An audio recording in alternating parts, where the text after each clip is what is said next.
Hello and welcome to Six Part. Today I'm gonna continue the story What If Deku Became the Bane Part 2. If you enjoyed this video, please give it a big thumbs up, and to watch more videos like this, subscribe to my channel and turn that bell notification on so you never miss an upload. Now wasting no more time, let's begin.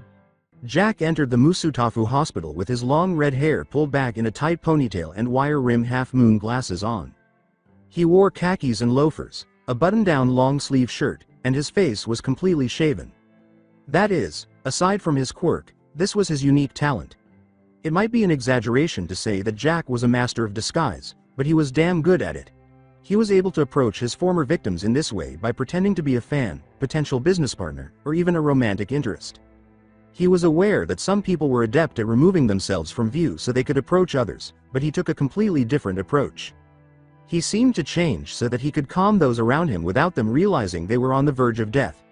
He pretended to be looking for something as he walked around the hospital, and a nurse fell for his ruse and approached him. She said courteously, "Sir, is there anything I can do to help you?" Jack grinned and apologetically rubbed the back of his head. He saw a light of recognition come on in the nurse's eyes and said, "I'm sorry to bother you, but I'm looking for a doctor. I'm here to talk to him about a recent case he's been involved with, but I'm such a dunce I forgot his name. I know he always has these green goggles on or something, and a thick gray mustache." "Oh, you mean Dr. Doribo. To be honest, I'm not surprised that he's not a particularly kind person. If you want, I can take you to him," she offered politely, but Jack grabbed her hands as he reached forward. "I couldn't ask that of you, miss. You have a vital role to play in helping the ill and injured, and it wouldn't be fair for me to take away your valuable time with them," he said. "Directions will be fine," and then she let her hands go, blushing a little. The nurse, who was also blushing, nodded shyly. She said, Just take the elevator up one floor, turn left, and then turn right. His office will be the third one on the left, it should be the only one with a light on in it." Jake bowed to her before he went to the elevator, and when the doors closed, he laughed, saying, "Oh man, I didn't know I still had it."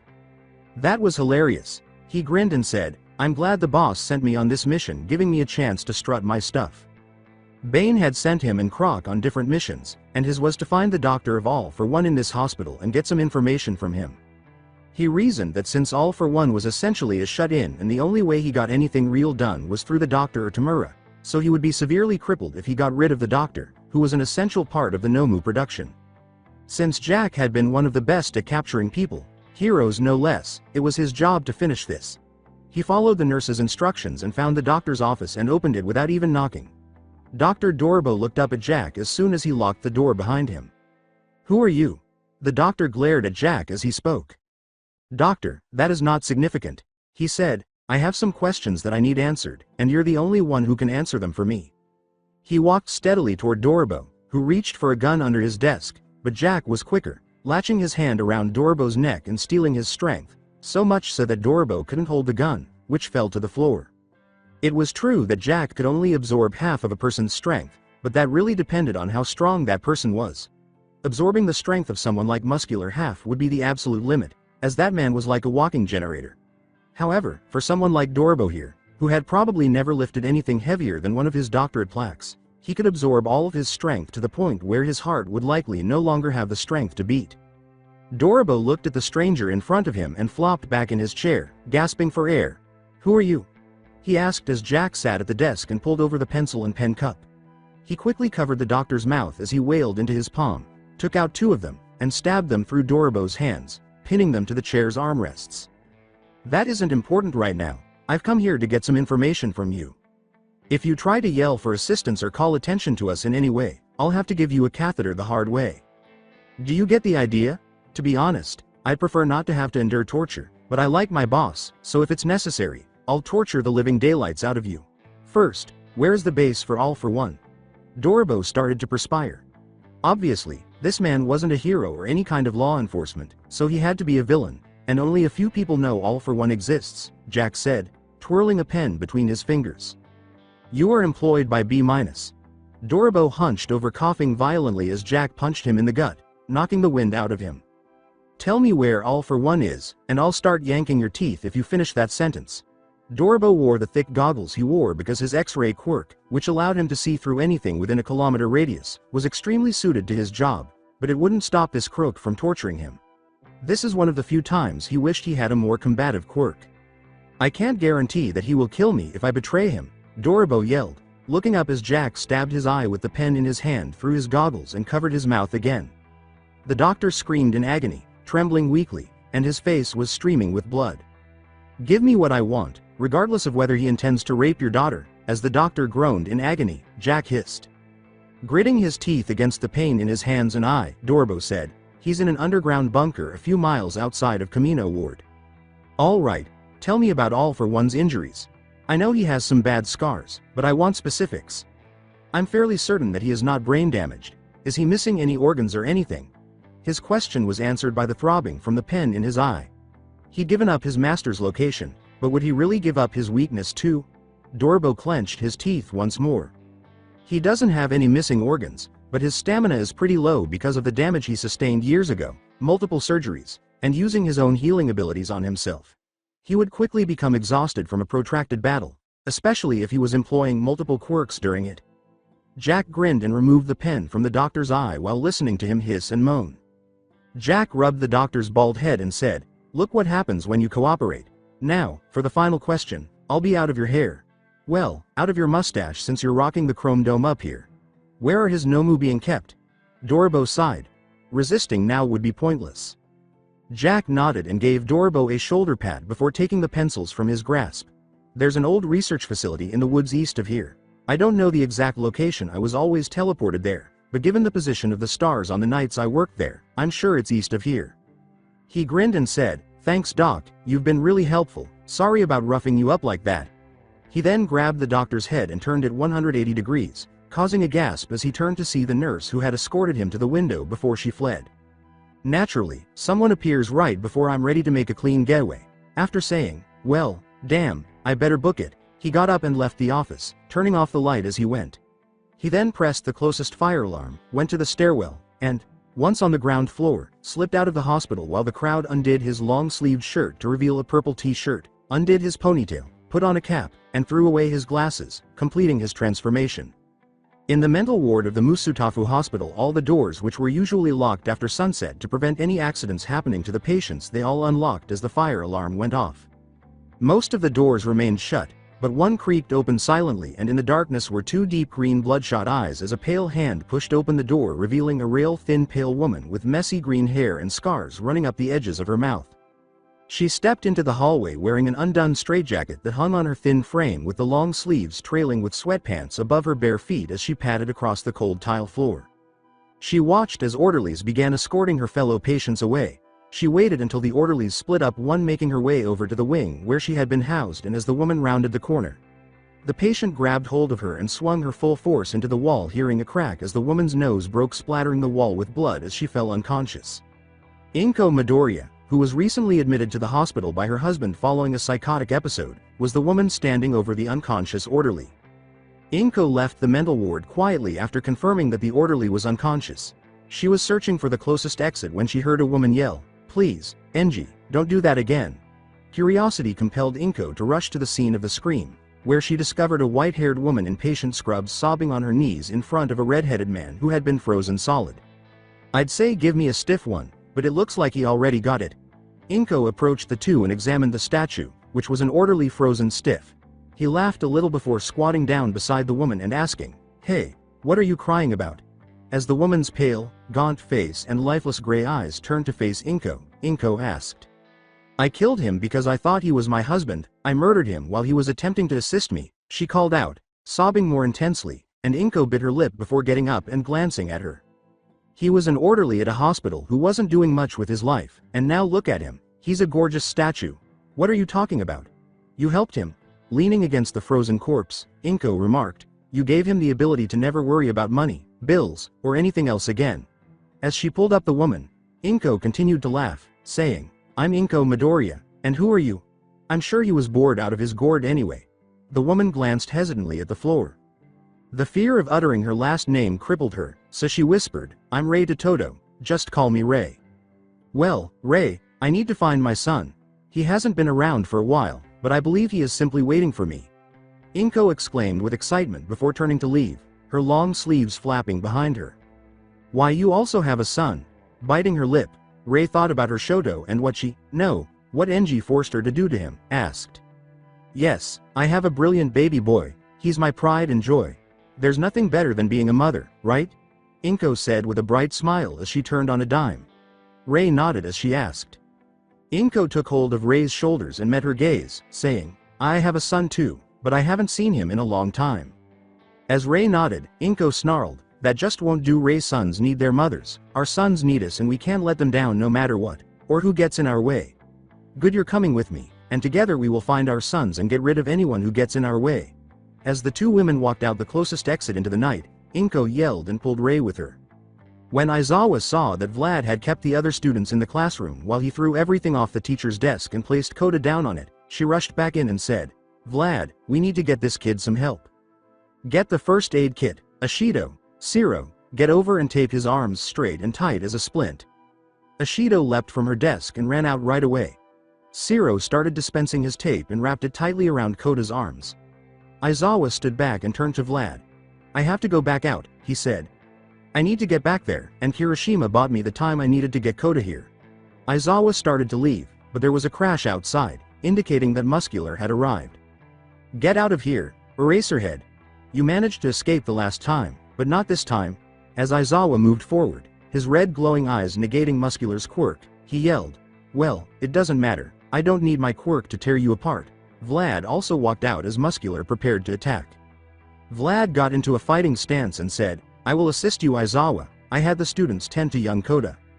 Muscular grinned as he slammed his fists into the ground, even without his augmented strength. He recalled Bane's lesson about Eraserhead, who was the most unruly person there, and how his quirk doesn't work unless he can see you keep him blind.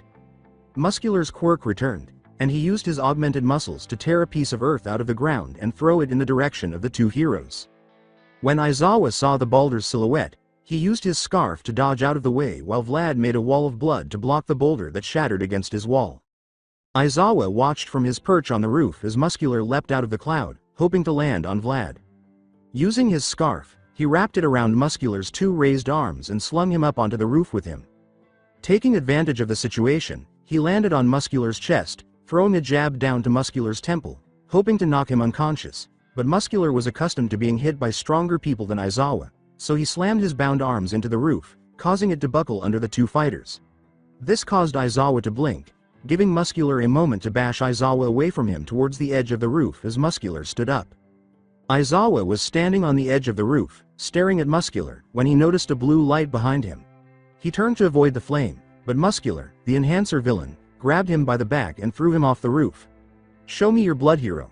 As the two shattered apart and struck the ground, Muscular yelled, Aizawa rolling to lessen the impact as Muscular took the fall head on landing on his feet. As he left the forest, Dobby looked at Muscular and said, sorry but that's it. Time's up, we need to head to the rendezvous. Muscular gritted his teeth. No, even though you prevented me from killing the last child, you won't stop me from tearing these professionals to pieces. Dobby shrugged while the irate blonde raged. Muscular clenched his fists, knowing what Bane would do if he disobeyed him. Dobby said, you're right, I'm not. Feel free to stay here and disobey Bane's orders, he's your boss not mine. He then stepped back into the forest. Today was a lucky day for you. After Dobby, he yelled and leapt into the woods. Aizawa, should we pursue them? Before Vlad heard yelling coming from the classroom, he asked. Vlad, find out what's happening inside, I have to get to Kirishima. As Vlad headed back inside, Aizawa yelled and ran away. Mr. Vlad Koda isn't moving, he was shouted at by Ashido. Magna thought to herself, that idiot, I can't believe he got himself caught, I should just abandon him, it's about time for us to get out of here anyway. Tora stood opposite Magna, both bruised and panting, while Mandalay was kneeling atop Spinner, holding him in submission. What the hell, I thought Plasmus was going to capture her. Don't tell me that walking sludge ball failed. She gave him a discreet hand sign that he recognized, and he smiled before rushing Tora, and the two continued to trade blows. Where have you been, Ragdoll, and why weren't you responding to the communications? Mandalay screamed and pressed her knee more firmly against Spinner's back. She gave a thumbs up as she started to herd the 6 remaining students, Iida, Koda, Ojiro, Mineta, Shinso, and Tokage. Back to the lodge. Sorry Mandalay, I was attacked by one of those Nomu things and it broke my communicator, but don't worry, I'll get the students out of here so you and Tora can let loose. As Ragdoll nodded, Mandalay said, "Thank you, but watch out for Iida. He seems to have a grudge against Stain and might try to run off to fight the villains." As the students started to follow the path back to the lodge, the hero said, "Don't worry Mandalay, I'll make sure he won't leave." "Okay, we can't take the path back to lodge, we might meet villains on it, so we're going to cut through the forest in a straight line back there." When the students were out of sight of the combatants, Ragdoll spoke, which sounded like the right idea to everyone gathered there, and they started trekking through the forest. Mineta said, "Thank God we have Ragdoll here or else we'd be totally screwed." Tokage concurred as she trailed behind Shinso, who was in the lead and thus the first to emerge into the clearing, and what he saw chilled his blood. 3 villains, Muscular, Dabi, and Twice, were in front of him, and they all appeared equally perplexed by their appearance. Shinso turned back to yell a warning to Ragdoll, and he watched in horror as she ripped Iida's throat out with her clawed hand while standing on his ankles. The teen was on his knees, and Ragdoll was standing on his ankles as she drugged her clawed hand against Iida's throat, watching the blood spray out onto the surrounding leaves and the ground. Setsuna screamed as Ojiro leapt into action, swiping a roundhouse kick at Ragdoll, who barely avoided it. Clinging to his throat, Iida lay on the ground and said, "You monster, what have you done?" As Ojiro watched Ragdoll's skin and costume come off, he saw a young blonde girl wearing a terrifying costume. Her hands had long elbow-length gloves with long claws at each fingertip, and a tube ran up from them to her mask, which was made of plastic or glass in the shape of interlocking fangs. The costume was mostly black with red streaks running through it, as if the suit was made to look like blood all the time. Her teeth-shaped half-face mask showed off her vicious grin. Dabi glanced first at Toga, then at the 5 students who were still present. "Why did you lead them here?" As Toga cheerfully walked over to join her fellow citizens, he asked. "I thought I'd bring them here like tasty lambs to the slaughter and we'd end the night with a massive bloodbath because I wanted to kill the glasses guy but wasn't sure I'd be able to escape after doing it." Muscular cracked his knuckles as Toga yelled. "Well done, Buns, I haven't had the opportunity to murder anyone tonight." Shinso was sweating profusely as he looked at the children and retrieved the broken pieces of his prosthetic eye and replaced it with a black and red one. "Well, don't be shy kiddies, step right on up, there's enough pain to go around." They were surrounded by 4 villains, and even though they were clearly outnumbered, the villains clearly outclassed them, so their only option was to flee to the lodge and hope that one of the teachers was already out here looking for them. The only real combatants in their group were Iida and Ojiro. Tokage was best used for recon, and Mineta was hardly a fighter, but Iida was dead, leaving only himself and Ojiro to face 4 villains. He swallowed, thinking that perhaps if he could get at least one of them under his brainwashing, then maybe they could escape. Ojiro sprang into action, kicking and punching Toga, who dodged each one with the dexterity of a ballerina. "Wow, you're really good," she said, spinning to the side to avoid an axe kick, and then tried to stab her hand into Ojiro, who ducked back. However, he couldn't have known that Toga's claws were detachable, shooting from her fingertips and piercing Ojiro's chest and stomach, sucking blood from him. Ojiro was fast, slapping the claws away and lashing out his tail at Twice, who had been sneaking up behind him, punching the duplication man in the chest, knocking the wind.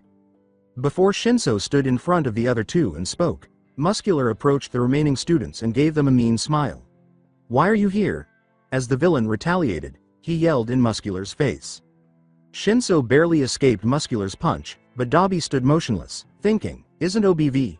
Damn, I was hoping to get the big guy, but hopefully you can help us. Go after them," he shouted as Dabi lifted his hands, releasing twin jets of blue flames, causing all 3 villains to jump back as the blue flames chased them. "Let's get out of here. I won't leave you behind," Class Representative Ojiro thought to himself as the villains started attacking their mind-controlled compatriot. Shinso yelled as he and his fellow students took off, with Ojiro pausing to seize Iida's body. "You've been a wonderful audience, but I'm afraid this is the curtain call," Mr. Compress said, leaping out of the tree he was currently on and making his way towards his gathered compatriots. Ochako, Su, and Shoji glanced up at the masked villain above them and at the 2 marbles he held in his hand before putting them in his coat pocket. "No, return Todoroki and Tokiyami," Shoji yelled and began to chase after him. "Shoji, hold on, I have a plan. We must act quickly," Ochako said, getting to her feet and clutching her cut shoulder. "I need you to throw me after that guy with all your strength, and I'll use my quirk on myself and Shoji." "That's insane, Ochako. Since you're hurt, let me do it." Ochako shook her head as Su spoke. Ochako gave her friend a thumbs up and said, It must be Misu with my quirk. Once I touch him I can make him float, trapping him in the sky with me, buying me time to get those two back. She clasped her hands together, activating her quirk and starting to float as Shoji grabbed her and climbed the tree that Mr. Compress had just left. He positioned himself and gripped Ochako with his 3 arms, and after taking careful aim, he threw Ochako after Mr. Compress, who was flying through the air. Just before impact, Ochako released her quirk on herself, then activated it on him, causing the two of them to begin floating upwards. I've heard of fervent fans, but wouldn't you say that this is inappropriate behavior for a young woman? If you compress me like you did those two, you have no idea whether my quirk will stop working, and I can't release my quirk while I'm compressed, can I? Compress yelled, reaching for her in an attempt to compress her as well, but Ochako grabbed hold of his hand and gripped it tightly. The idea that he might suffocate in the mesosphere made Compress swallow. You'd be stuck floating upward until a hero came and arrested you or you ran out of air. Mr. Compress took the 2 marbles from his pocket and tossed them to the ground, saying, "Touché, young lady, but you have to let go of us sometime, especially if I do this." He smiled as Ochako leapt free of the villain who had her leg caught, adding, "Now you'll have to release me if you want to save the... I highly doubt your friends can withstand the impact of hitting the ground in such a small form." As soon as Ochako let go of her quirk, the two started to fall. She kicked backwards, catching Compress in his mask, shattering it, and causing 2 more marbles to fall from his mouth and fall to the ground. As she eyed the 4 marbles in the air, she thought, oh no, which are the real ones? She had to decide quickly because the ground was rapidly approaching them. She swallowed and clutched 2 of the marbles, trembling as she felt the villain's saliva on her hand. She then pressed her hands together, making her float while Compress fell hard to the ground in the middle of his contemporaries. "Who the hell are you? Wait, I know you," Twice shouted, glancing at Mr. Compress as he started to get up off the ground. Dobby, who had just regained his composure after Twice sneaked up behind him and kicked him in the ass, glanced at Compress and the girl holding 2 of his marbles. "Compress, did you get our target?" As Compress rose from the ground, holding 2 marbles in his hands, he asked. He smiled, letting go of his quirk, as 1 marble transformed into a bunch of leaves, but the other was Todoroki, and Ochako held a bunch of leaves in his hand, along with Tokiyami. As black mist surrounded the villains, Mr. Compress removed his hat and said, "Did you ever doubt me? My showmanship is first class, Dobby, but I will applaud your gall, my dear, to think you would risk killing me to save your friends. I take my hat off to you." After Kurogiri said, "Time to go, I've already picked up Spinner and Magna," the villains were encased in a dense cloud and forced out of the forest, leaving Ochako and Tokiyami with their small victory. Killer Croc and Jack contemplated their mission as they strolled through the neighborhood. He wasn't certain whether Bane had given him this mission to capitalize on his good looks or if he simply didn't believe he was capable of handling a serious mission. As usual, people gave him a wide berth as he walked down the sidewalk, shaking his head. "I know you are skilled at using the sewers to get around, so Croc, I need you to patrol the neighborhood and make sure people see you leaving this bar, but never follow you. Make sure you are seen here but never caught." Croc saw multiple people taking photos of him and scratched his scaly chin. He wore a big hooded poncho, which, he assumed, provided enough deniability but did little to conceal who he was. "You'd better go to the bar and duck out." As he cleared an alley and discovered a manhole, he thought to himself, opened it, and slid down it, replacing it with his tail. As a hitman, he had been in the sewer for a long time. He wasn't a particularly cunning man, but even someone with keen senses couldn't find him in a sewer, and it made it easy for him to get to any location in the city. He was as familiar with these sewers as people were with the streets near their houses. After a few blocks of walking, he climbed up a nearby ladder and left the bar. Before descending to the bar, he made sure to take streets that were reasonably populated. When he arrived, he discovered that his companions had returned with their prize. Todoroki Shoto, wearing chains and suppression manacles, sat close to the rear of the bar. Bane nodded at Croc as he sat down on the floor near the counter and said, "Welcome back, Croc. You made it just in time to see what Tamura has planned for our guest." Bane grinned before turning to face Tamura, wondering what the madman had in store for the son of Endeavor. As he did so, he saw that Dobby's laser-like focus kept his eyes fixed on the boy. Even stranger was the fact that Dobby had chosen to remain while Spinner had gone to reconnect with Stain and report. Is there a connection between these two, or perhaps between Endeavor and Dobby? Bane put his boots up, sat back, and smiled as he waited. He only needed the heroes to perform their duties for once, and everything would be resolved. Following the arrival of the authorities, who assessed the damage caused by the villain's attack. Although 2 villains, Moonfish and a young boy named Mustard, were apprehended. Their losses were far greater.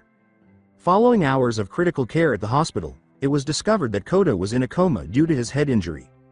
Although Kirishima was also in poor health, he would eventually fully recover because his peculiarity really helped him take a beating.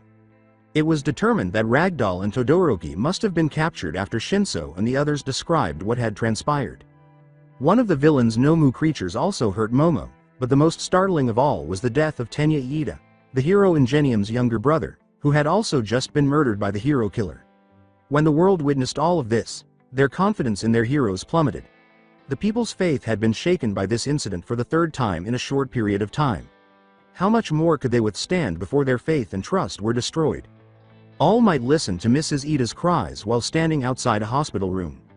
He hadn't even moved toward the door yet, but he was trying to find the much-needed courage to enter and talk to the woman. This was terrible. He had heard about the training camp attack and felt guilty for missing it. In a kind of training session to help Lemillion get used to One for All, he and Lemillion had been out taking in as many of the fugitives as they could find. How could he have allowed this to occur when he was the symbol of peace? He had already gone to see Kirishima, who, of all people, was telling him that everything would be fine. The symbol of his injured student cheering him up was actually hilarious. All Might slapped his cheeks and inhaled deeply. He walked up to the door and grabbed the handle, saying, "No point in standing out here anymore." Then he heard shouting coming from down the hallway. With sickening relief, he turned and walked down the hall, the lights illuminating his Golden Age costume. As he turned the corner, he saw an enraged Endeavor scolding Vlad King and Aizawa. "You two call yourselves heroes, and where are those worthless cats? This is as much their fault as yours. You had one damn job, and that was to prot." All Might yelled, "Enji, that's enough," as he came down the hall to confront the number 2 hero he had interrupted. All Might put a hand on Endeavor's shoulder, but Endeavor quickly swatted it away. "If you want to blame someone, blame me. I wasn't there, and as a fellow teacher I share in the responsibility of what happened to your son as well, but rest assured I will do everything to get him back." Endeavor glared into All Might's eyes and said, "You think me or my progeny need your help, All Might? Shoto is leagues above these villains. They won't break him. I made him to be better than you." Principal Nezu strode down the hall and declared, "The hospital is not the place for this, regardless of the reason. I appreciate your concern as a parent, Endeavor, but there are patients here who need to regain their health in peace, so please stop bellowing and afford them that right. Besides, your anger is misguided." It was my decision to deny All Might the opportunity to go along on the training camp. With the recently released villains combined with the fact that Bane seems to have a grudge against All Might, I thought that by keeping him in the city would be for the best. "I'm sorry, All Might, I selfishly thought that putting you in the public eye the villains would focus their efforts solely on you, but I was foolish in my thinking, and as such UA is facing a very real crisis. We have allowed 2 attacks on our students, each ending with grievous injury to our students, and now the death of one of the Ingenium family. The media is calling for a press conference and we don't have the grounds to deny them this. Aizawa, Vlad, I'm sorry to ask, but I need you to accompany me to the press conference." Vlad and Aizawa both nodded, anticipating this and ready for it because they had already put on their formal clothes. As he walked down the hall, Nezu said, "I would like to offer my condolences to the Iida and Kirishima families if you two would wait for me in the lobby." Detective Tsukachi came up to Endeavor and All Might as they were standing in the hallway. "All Might, oh, and you're here as well. Endeavor, good, that saves me time. If you two would come with me, I have good news."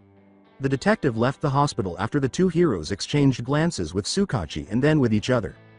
As the door opened and a man in a flowing white mask, covered in knives, with a sword on his back and a red scarf around his neck, emerged, Shoto glanced around at the assembled villains, mentally noting the room and potential escape routes. As Tamura stood in front of him, Stain questioned, "I see you've accomplished your mission, Shigaraki. Now what do you intend to do with him?" I know those eyes you've got, the eyes of someone who hates something with every fiber of his being. You hate it so much that you can't see anything but it. Nothing else matters besides destroying that thing you hate so much. That's how I feel about All Might. So what do you hate, Shoto Todoroki?" Tamura inquired as he approached Shoto's cuff. Both the student and the villain were drawn to Bane's statement, "Don't do it, Tamura. The cuffs stay on. We've seen this kid's power and know that the second you take off those suppression cuffs, he's either going to turn this building into an iceberg or a raging inferno. Leave them on." Tamura was looking straight at Bane. Tamura stalked over to Bane, ignoring the shifting of Muscular and Toga, who were poised to kill him at any moment, and asked, "Are you telling me what to do?" Towering over the weak man in front of him, Bane said, Yes, I am, and if you want this to go the way you want, I suggest you listen. The table between him and Bane turned to dust as Tamura slapped his hand on it, growling. Tamura only said, "Watch yourself, Bane," before making his way back to Shoto. "It's none of your business what I hate, it doesn't matter to anyone, but me." Dabi said, "It's Endeavor, isn't it?" from the corner, drawing Shoto's mismatched gaze to him. Dabi reiterated his assumption, saying, "You hate your father with an unrelenting passion, right?" Shoto's body language made it clear to everyone in the room that he was right. Jack shrugged and raised his hands, saying, "Daddy issues, hun man. I feel you there. Sucks having a hero for a dad, I tell you." Toga said, "Your dad was a hero, Jack?" And the redhead nodded. "Yeah, but this was back in the day before hero was a thing. But yeah, he was out there fighting crime, preaching justice, and then came home to jack it to kiddie porn. Man, what a role model I had, right?" He chuckled. As Kurogiri unmuted the TV, he threw back his whiskey and remarked, "I feel you there, kid. Dads are nothing but bastards with broken condoms, because I never saw the cops coming until it was too late." The UA principal and teachers Nezu, Aizawa, and Vlad King were at the front of the room, surrounded by flashing cameras and ferocious sharks posing as reporters. He said simply, "I think everyone will want to hear this." As everyone in the bar turned to the TV, the caption beneath the screen read UA press conference. The first reporter approached to ask the 3 questions. Channel 5 news reporter Trisha Takanawa, "I would like to ask, how does UA take responsibility for this grisly incident? A student kidnapped and another murdered. What happened to the impenetrability of UA?" Nezu replied shortly thereafter.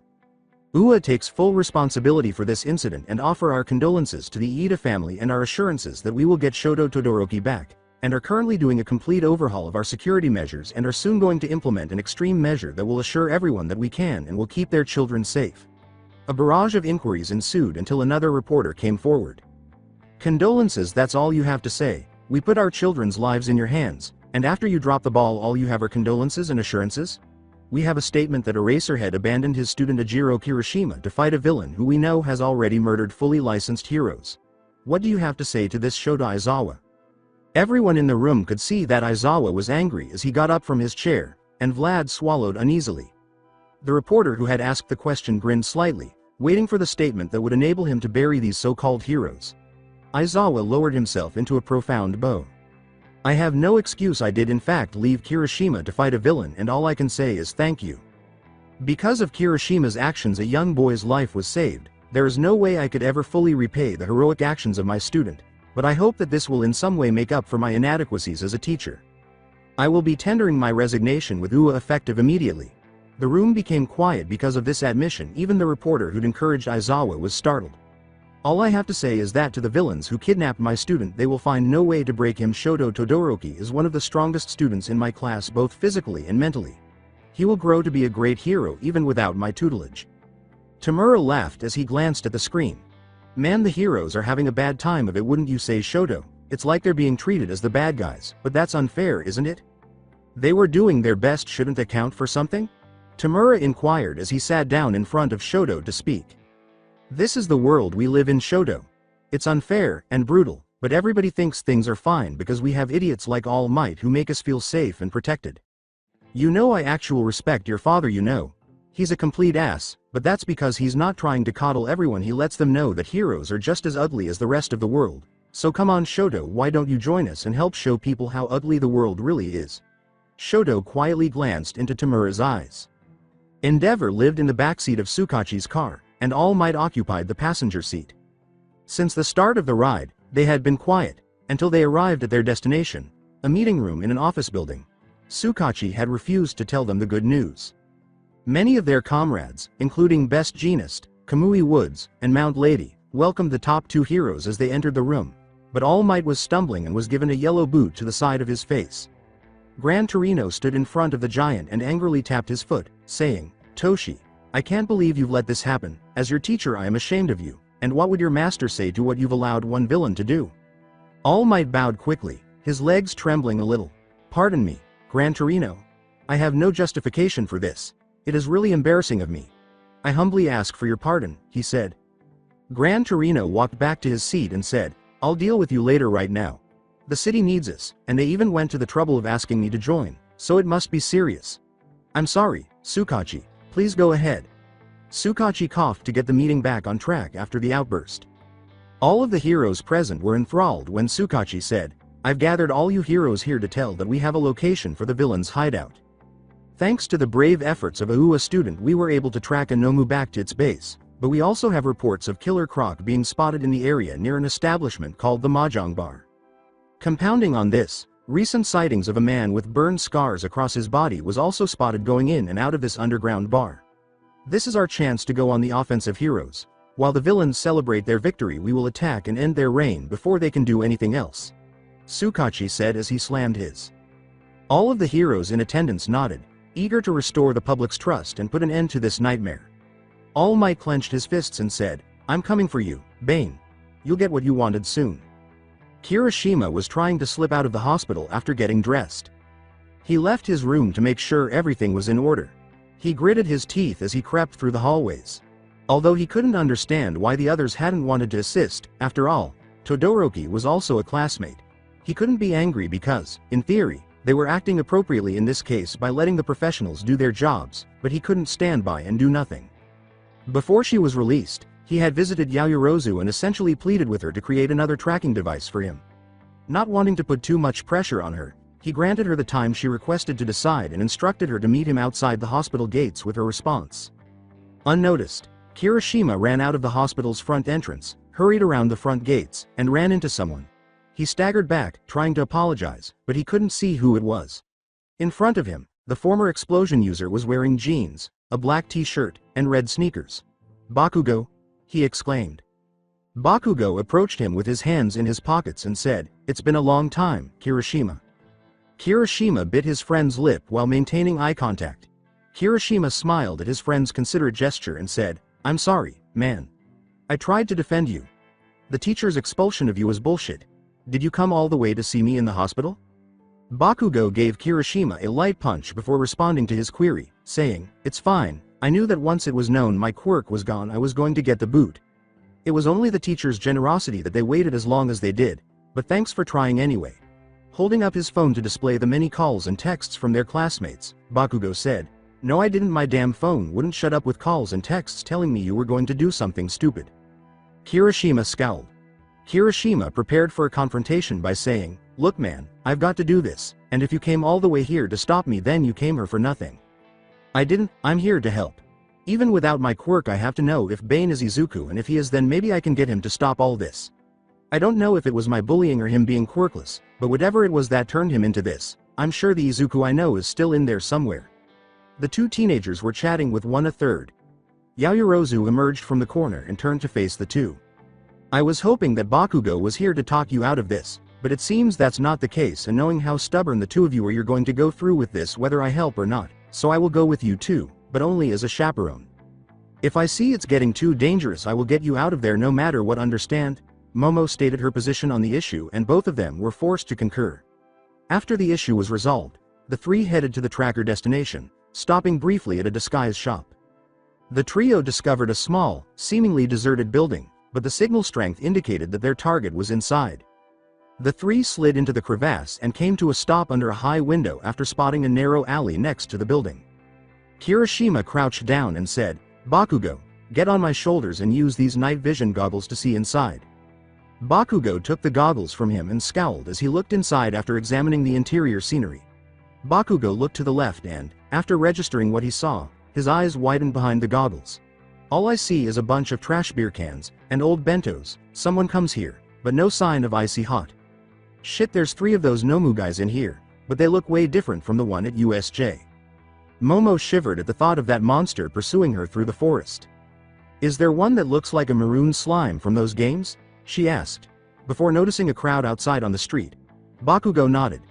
To get a better look at the 4 heroes, Tiger from the Pussycats, Best Jeanist, Gang Orca, and Mount Lady, as well as a sizable police force, Momo slid toward the alley's entrance. Momo exhaled, relieved that she wouldn't have to stop her 2 classmates from interacting in the event of a crisis.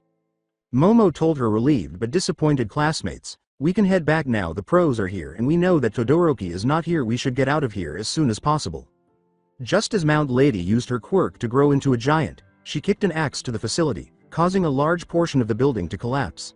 However, Things got serious as Plasmus emerged from the smoke, crawling up Mount Lady's leg all the way to her neck before plastering himself across her face, creating a gory mask of her shocked expression.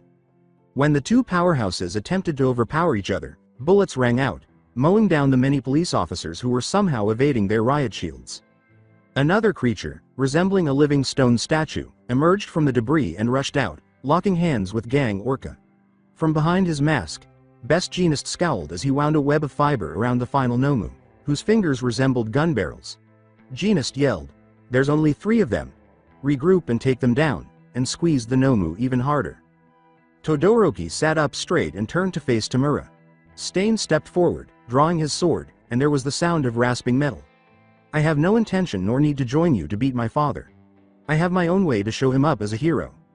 As Tamura sighed, Stain stepped forward with his sword and said, "You want to be a hero to show up your father, but no, you are unworthy of that title. I've had enough Shigaraki, clearly your prize has no intention of joining us, it's time to cull him."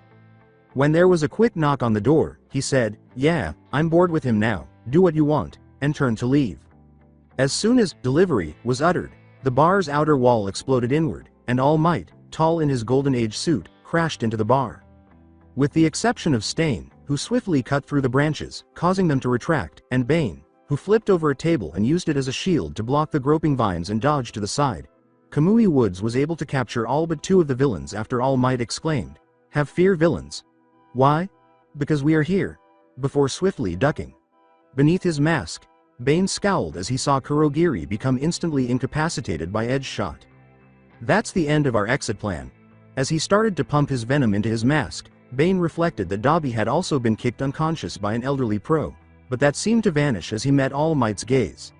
The tension between the two titans was palpable throughout the bar as they gazed at one another. However, before either could move, Stain leapt in All Might's direction.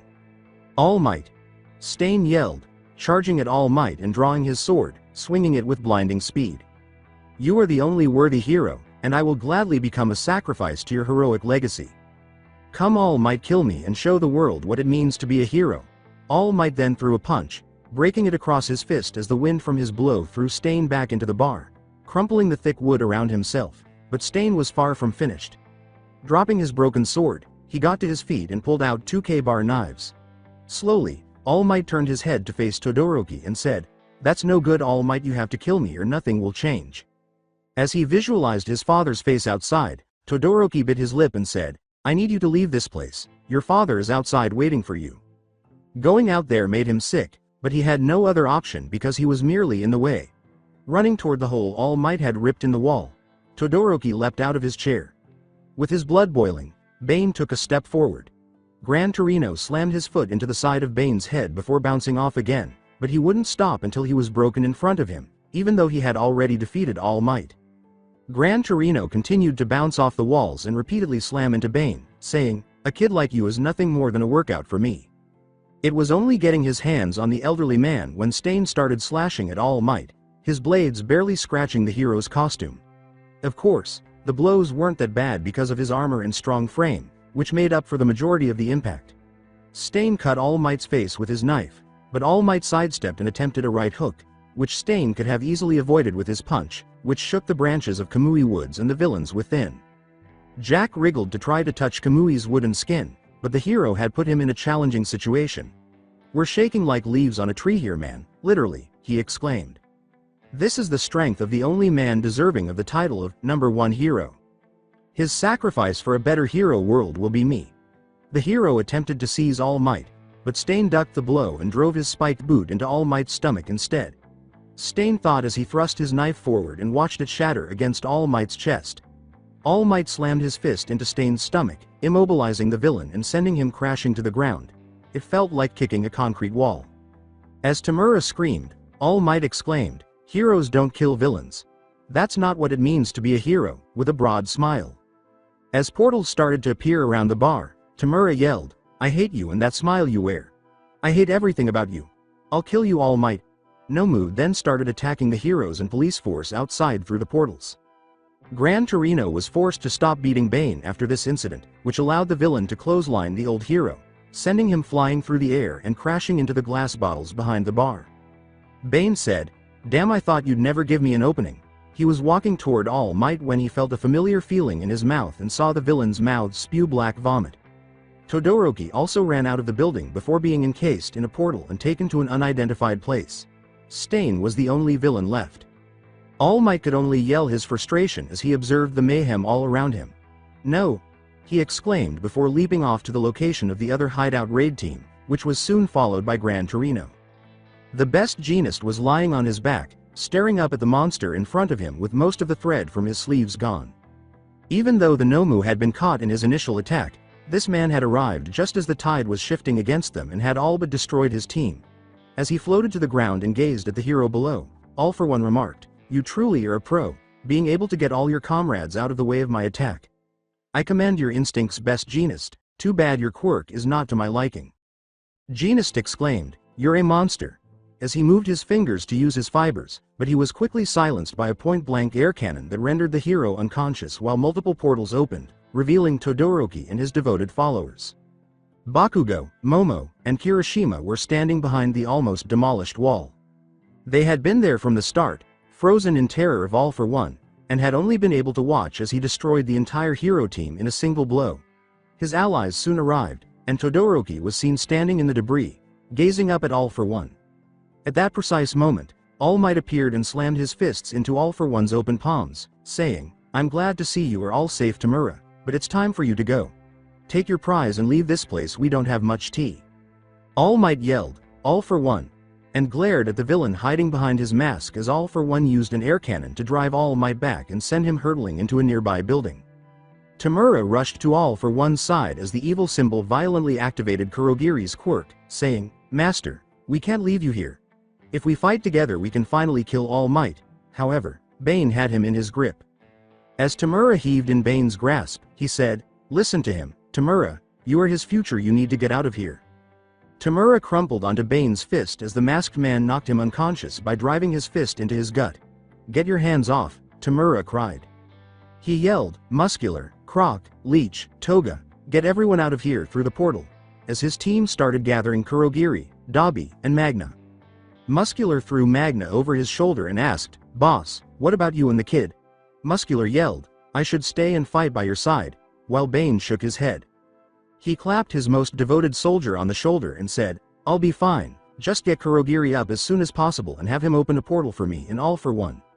As Jack absorbed some of the strength from Tamura and Kurogiri, he pushed Muscular through the portal and said, "This is what all my planning has led up to.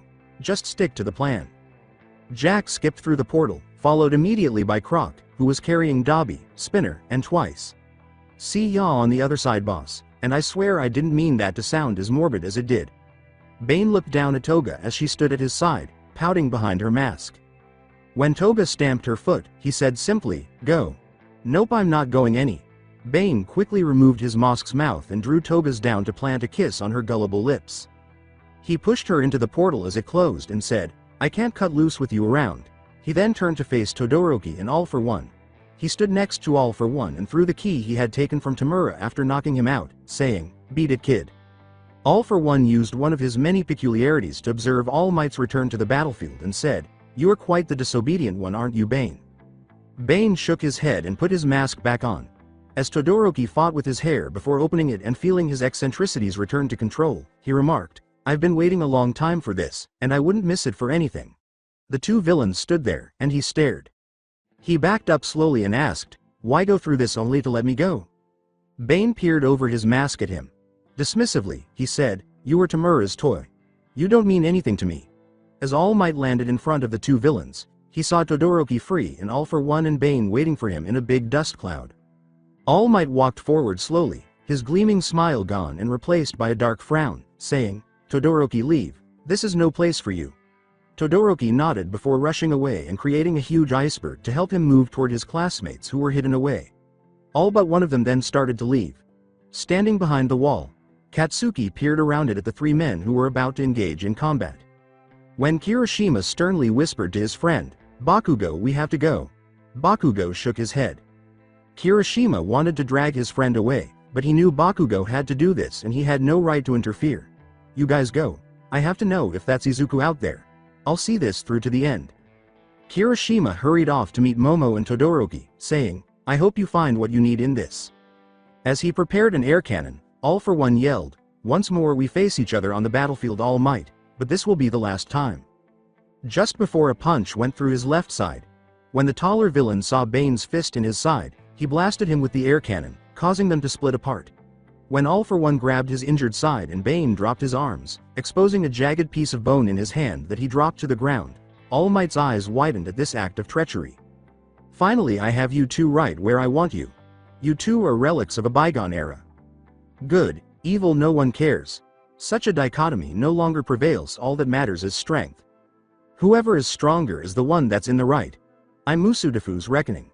Here to end the borrowed time you've all been living on," Bane screamed as All for One coughed blood disguise. For the first time, he felt regret for selecting Tamura as his successor as he gazed at this boy. He had always had to watch over Tamura, pushing him steadily in the direction of villainy, but this boy, Izuku Midoriya, had made the decision to follow that path and was moving forward on his own. "I wish I'd waited a little while longer," he started to laugh and thought, All for One. As he straightened up and let his hand drop from his slowly closing wound, All for One remarked, "Well done, Bane. I always suspected this would happen, but I never thought you'd try to take me and All Might out at the same time. You must find this poetic All Might. Someone I trusted has come to destroy us both, but I will not go down easily. Bane, are you prepared?" Pointing a hand at each of his opponents, All for One exclaimed, "A battle royale for the future of society, what a wonderful game." With repeated glances at Bane, All Might said, "I only have one question. Is this who you want to be, Izuku Midoriya?" Untrusting All for first. Bane's emerald eyes and short green hair were visible when he reached up and pulled back the top portion of his mask.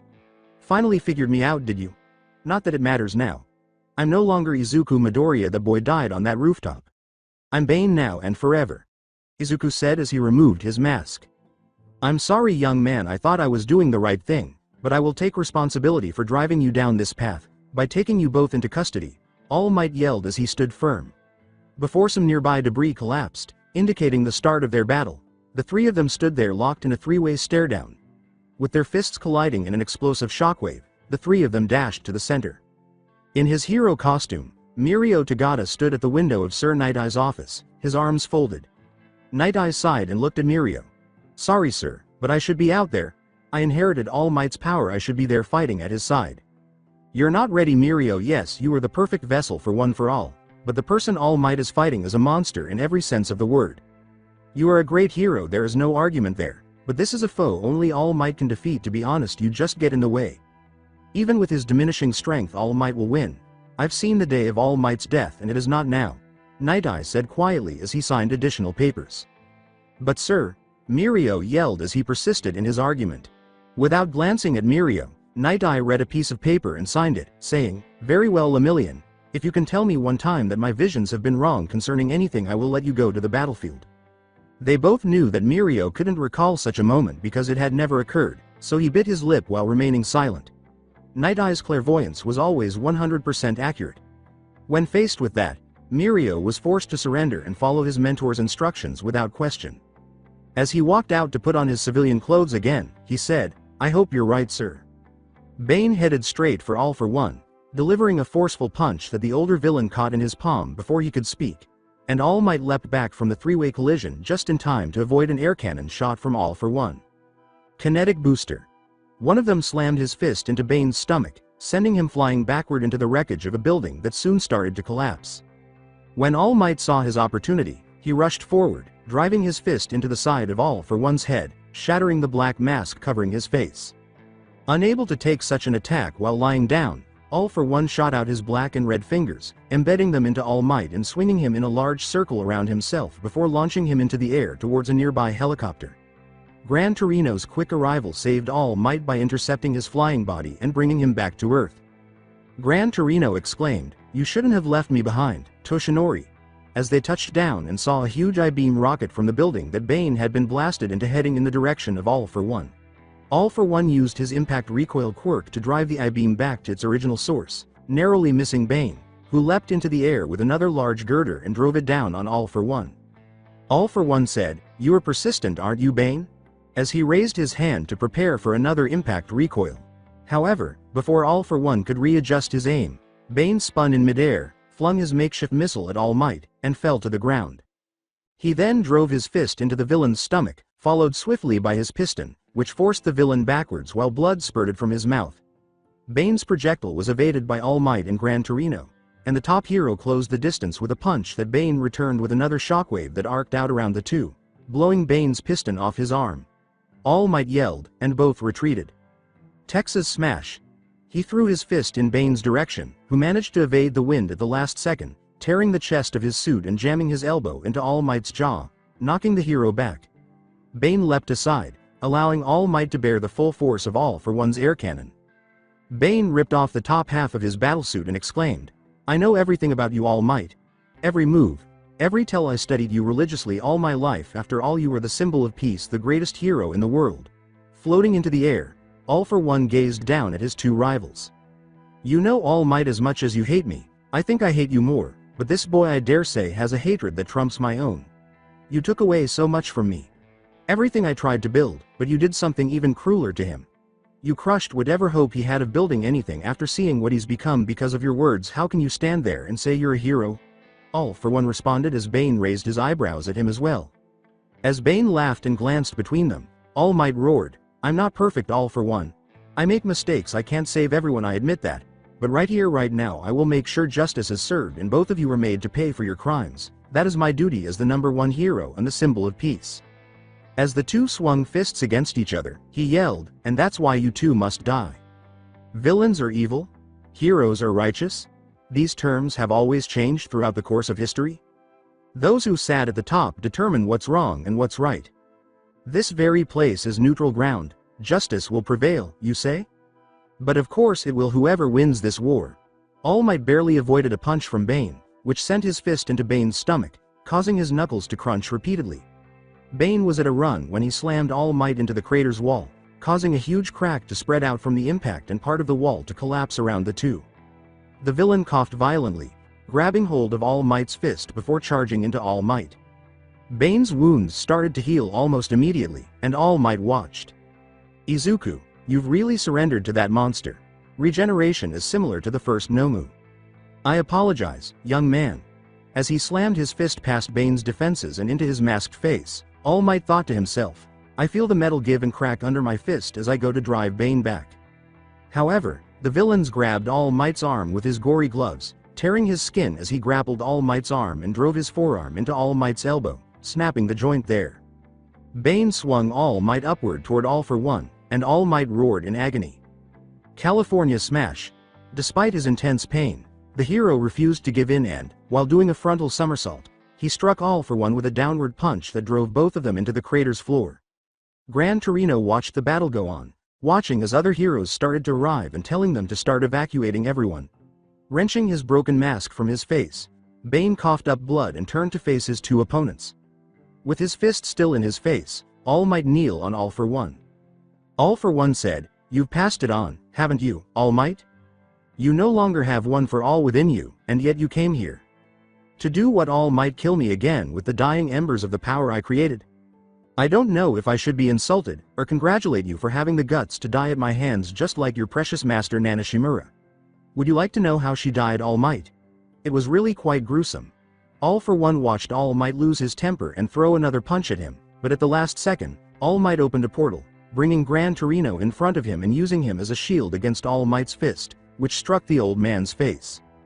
Astonished by his actions, All Might seized Gran Torino and leapt back, leaving his other arm drooping at his side. With a shout of, "Toshi, watch out!" Gran Torino gave All Might enough time to avoid a big boulder that Bane had thrown at him. With his teeth bared in a bloody rictus of rage, All Might gazed into Bane Izuku's unmasked face, his green eyes blazing with hatred. He got out of his crater, panting a little. His body was trying to mend the harm he had sustained during the fight, but he was starting to feel the effects of the drugs he had been using for too long. With his right arm undergoing a terrifying metamorphosis, All for One said, "Playtime is over, it's time, I end this." All for One's right arm was a huge tangle of more than a dozen quirks, and even Bane was astounded by how it looked.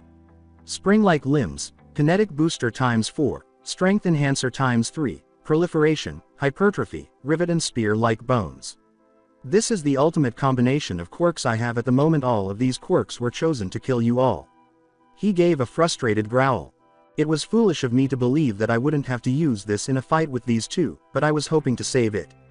As the red venom poured into his body, Bane thought to himself, took a red patch out of his pocket, peeled it off its covering, and slapped it against his chest. He called this venom, Overdrive. Despite the fact that it was a highly concentrated form of his venom, this healing factor or not, it would render him absolutely helpless. With a loud roar, Bane charged forward, his body growing even larger until he was over 7 feet tall, the ground cracking with every step. A monstrous Bane was racing towards him when one whipped his head to the side. With every movement, Bane's skin would rupture, exposing his enlarged muscles, only to be repaired by his peculiarity. In his heart, this frightened All For One because it brought back memories of his battle with All Might 5 years prior, in which the hero had charged him while covered in blood and his stomach thrashing in the wind. As he stabbed Bane with his fingers, he yelled, "No, you will not rob me of this, Bane. I've been waiting too long to let a young weed like you stop me." All For One started absorbing Bane's healing factor into himself, but stopped when he said, "It's time I take back what I so graciously gave you." His body would begin to regenerate if he reverted to his quirk, and he lacked the endurance to sustain such a vigorous healing process. He would perish as a result. "No, I can't handle it right now."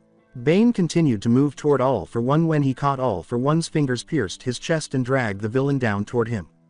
All For One, unwilling to lose without a fight, drew back, preparing to slam his transformed fist into Bane, but All Might leapt forward and threw his strongest blow at All For One as he was drawn forward. United States of Smash, one had to decide in a split second. He had the option of shifting his attack to counter All Might or continuing it against Bane. When All For One made his decision, he turned and slammed his transformed fist into All Might's. The two attacks clashed as a huge tornado erupted around the three, but it appeared as though All Might would lose this battle of wills because All For One's massive fist was crushing bones, causing his arm to squirt blood.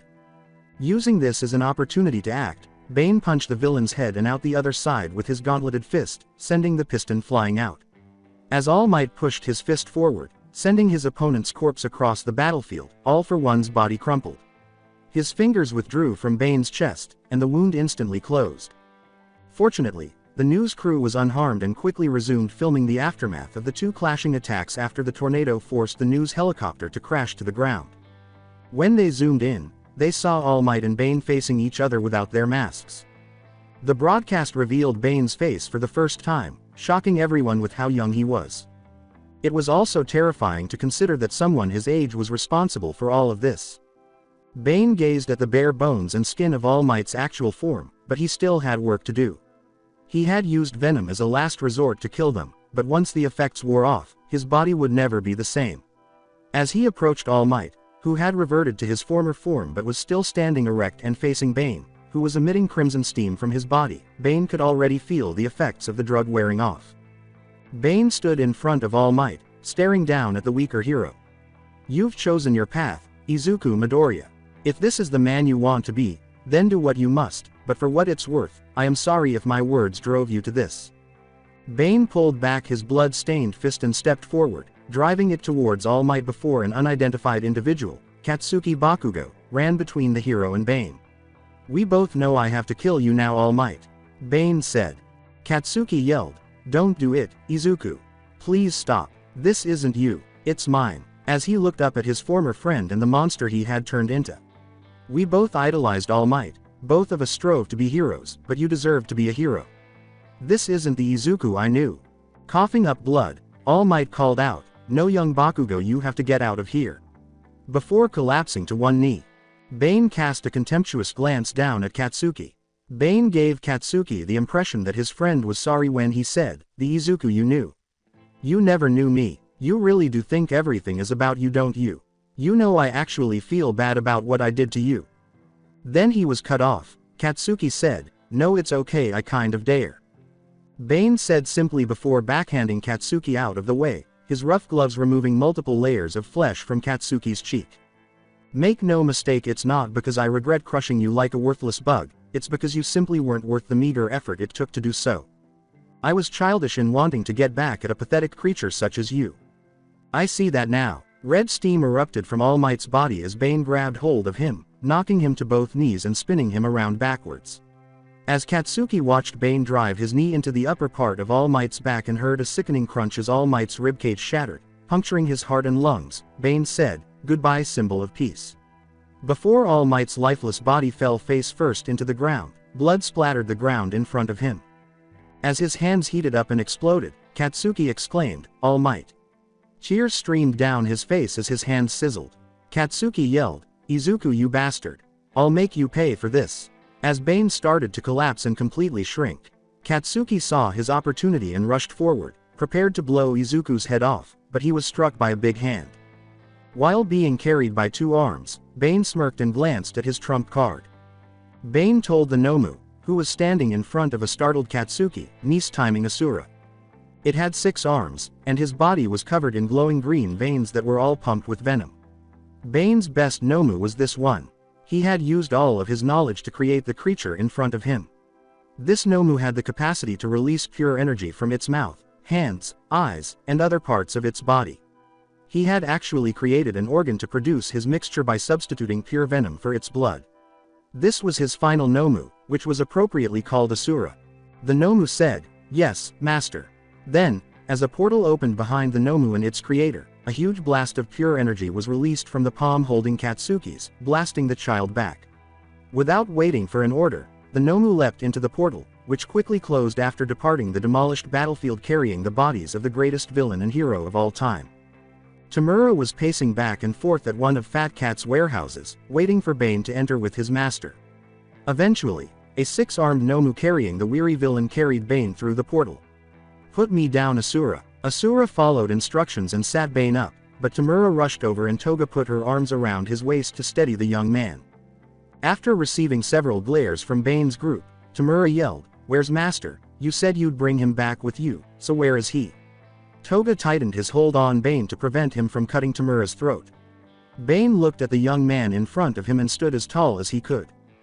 Bane declared, "He's dead. I killed him." To the entire room. Even in his weaker state, Bane was not to be taken lightly, and he punched Tamura in the throat, causing the decay villain to choke before Bane grabbed the top of Tamura's head and his chin.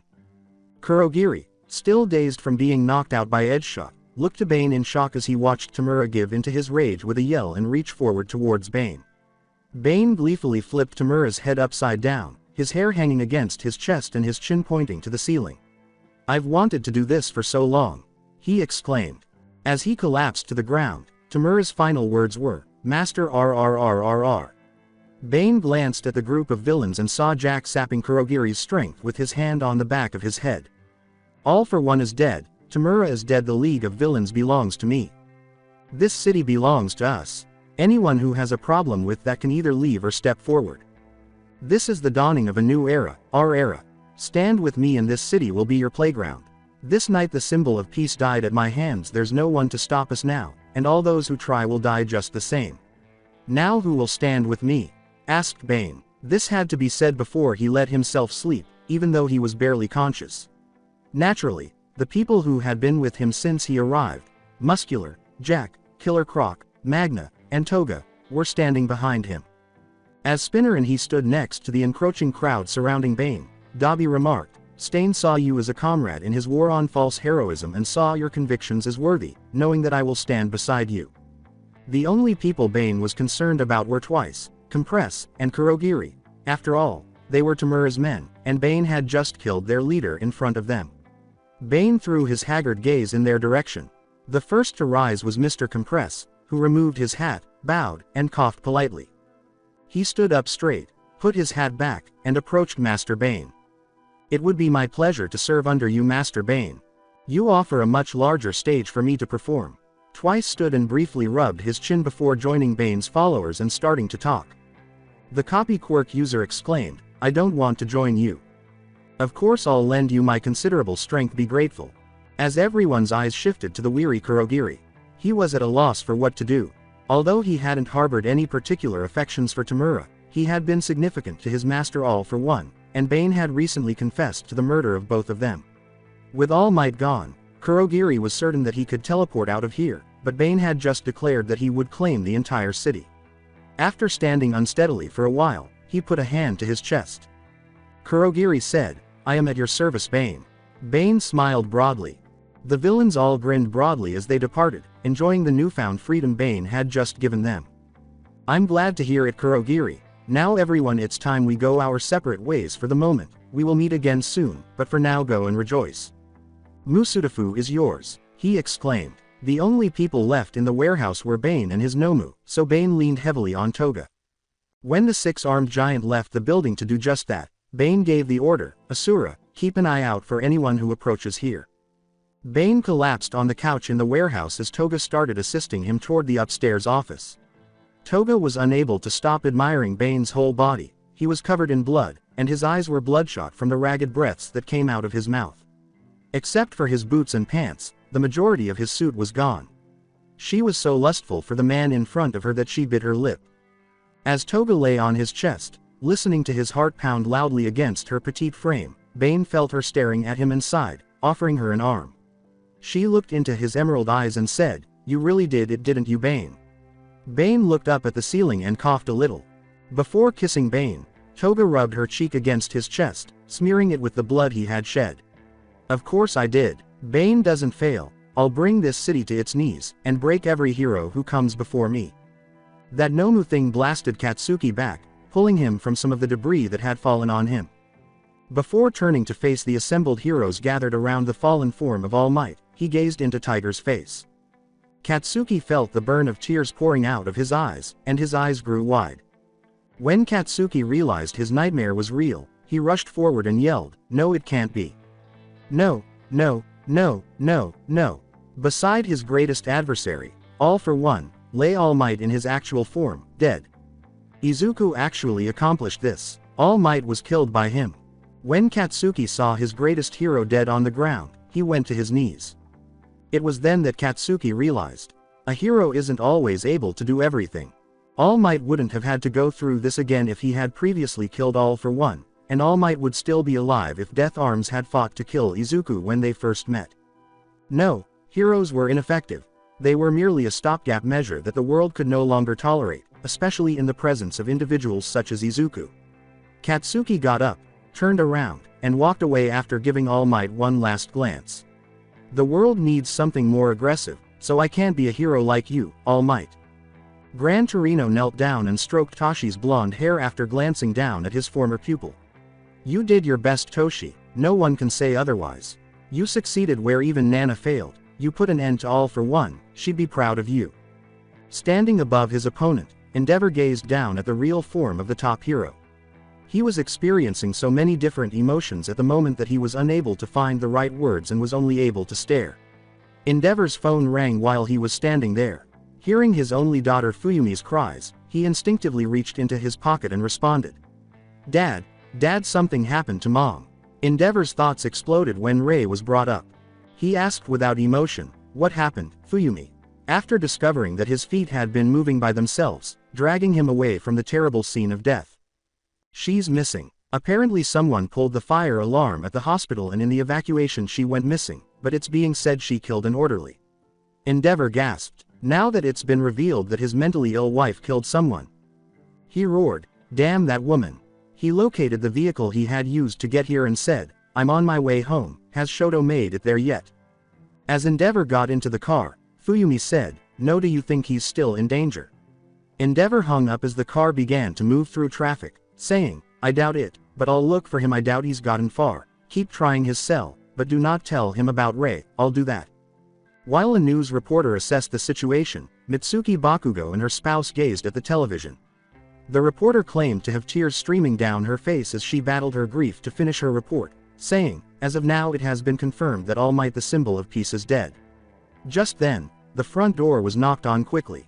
As Mitsuki went to answer the door, thinking it might be Katsuki, she jumped a little, her focus broken.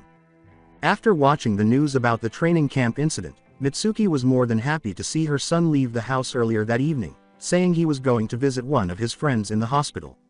However, that was hours ago, and she had been concerned ever since.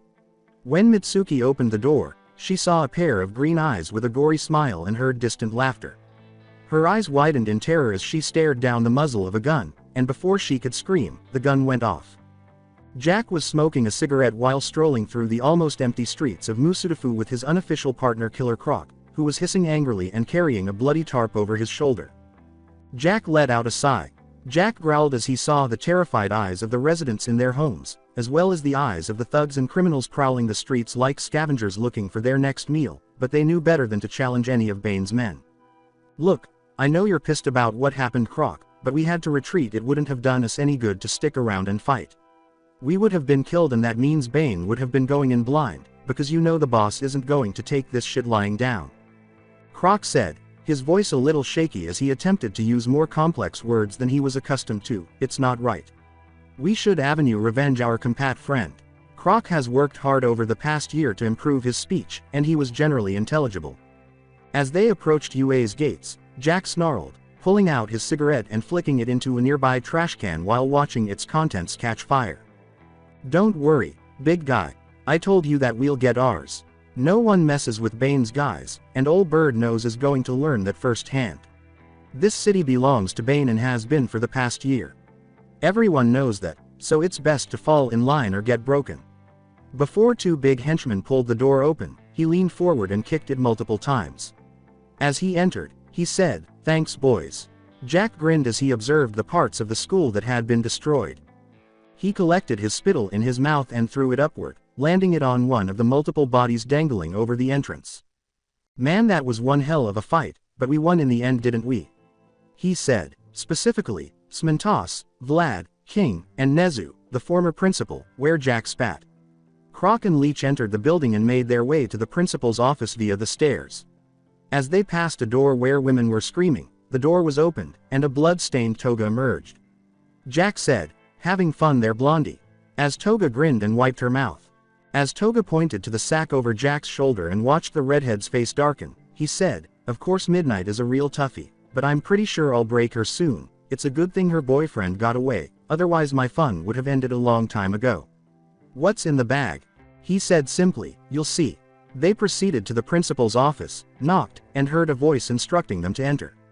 As they stepped inside, they noticed Bane staring out the window while curling a barbell in one hand.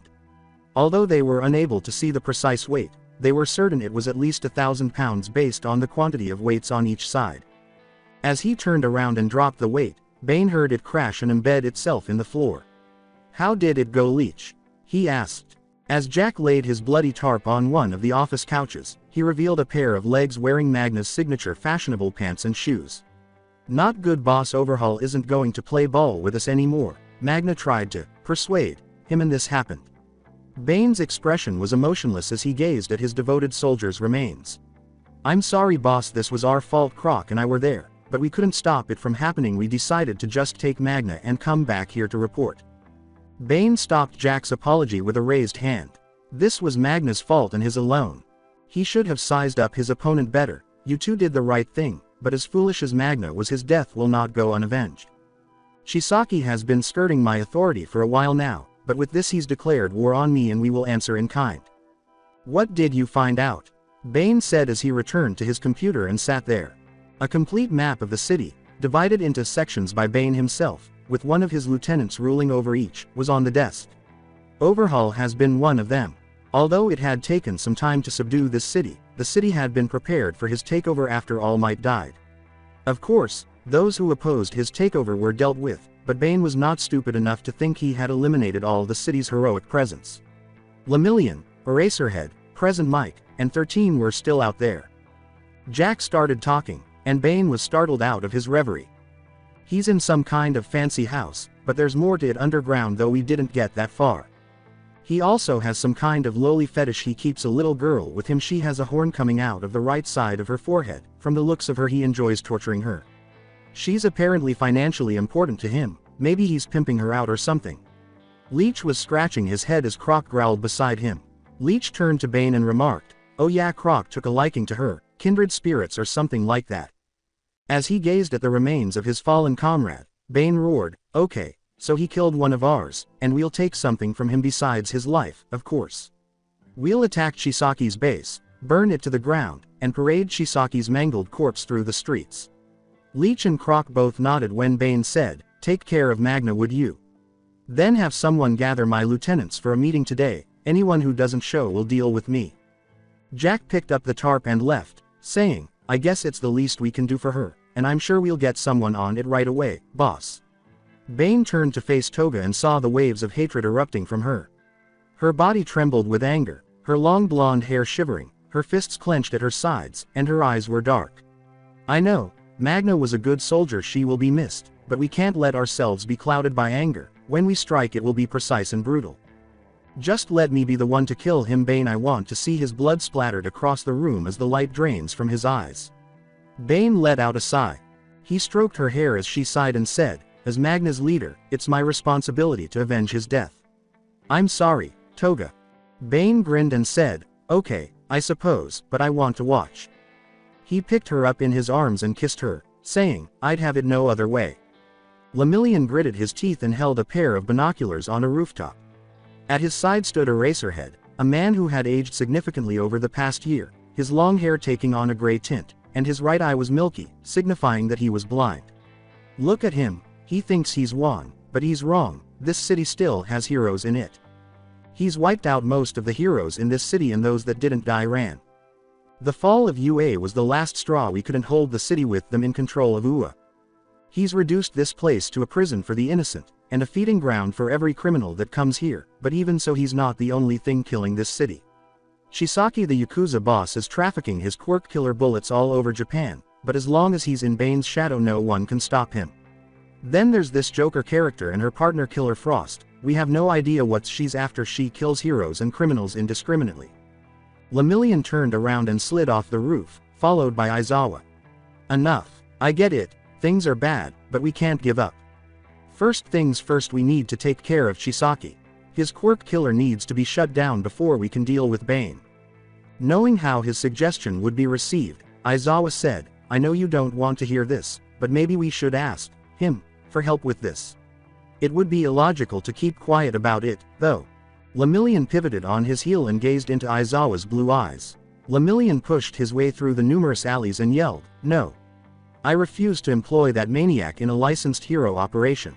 He's no hero, he's not even a vigilante, he's a ruthless murderer and belongs in a cell right alongside Bane and Shisaki. Aizawa shook his head and sighed. Perhaps we need a madman to fight fire with fire and all that. Aizawa considered following Lemillion as she walked. The figure that was encroaching on Spinner ducked under his sword and was punched in the stomach. His thick hide, of course, made the blow less painful.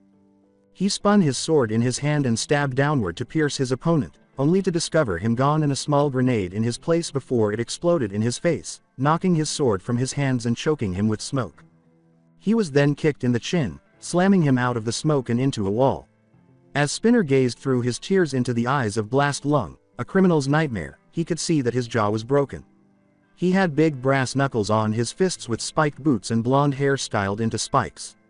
He also wore a twin holster belt with one gun in its holster and the other in Blast Lung's hand, as well as a bomber jacket over a bright red shirt crisscrossed with grenades. Blast Lung snarled and then shot Spinner twice in the legs. The villain screamed before the gun's hot barrel struck his gaping mouth.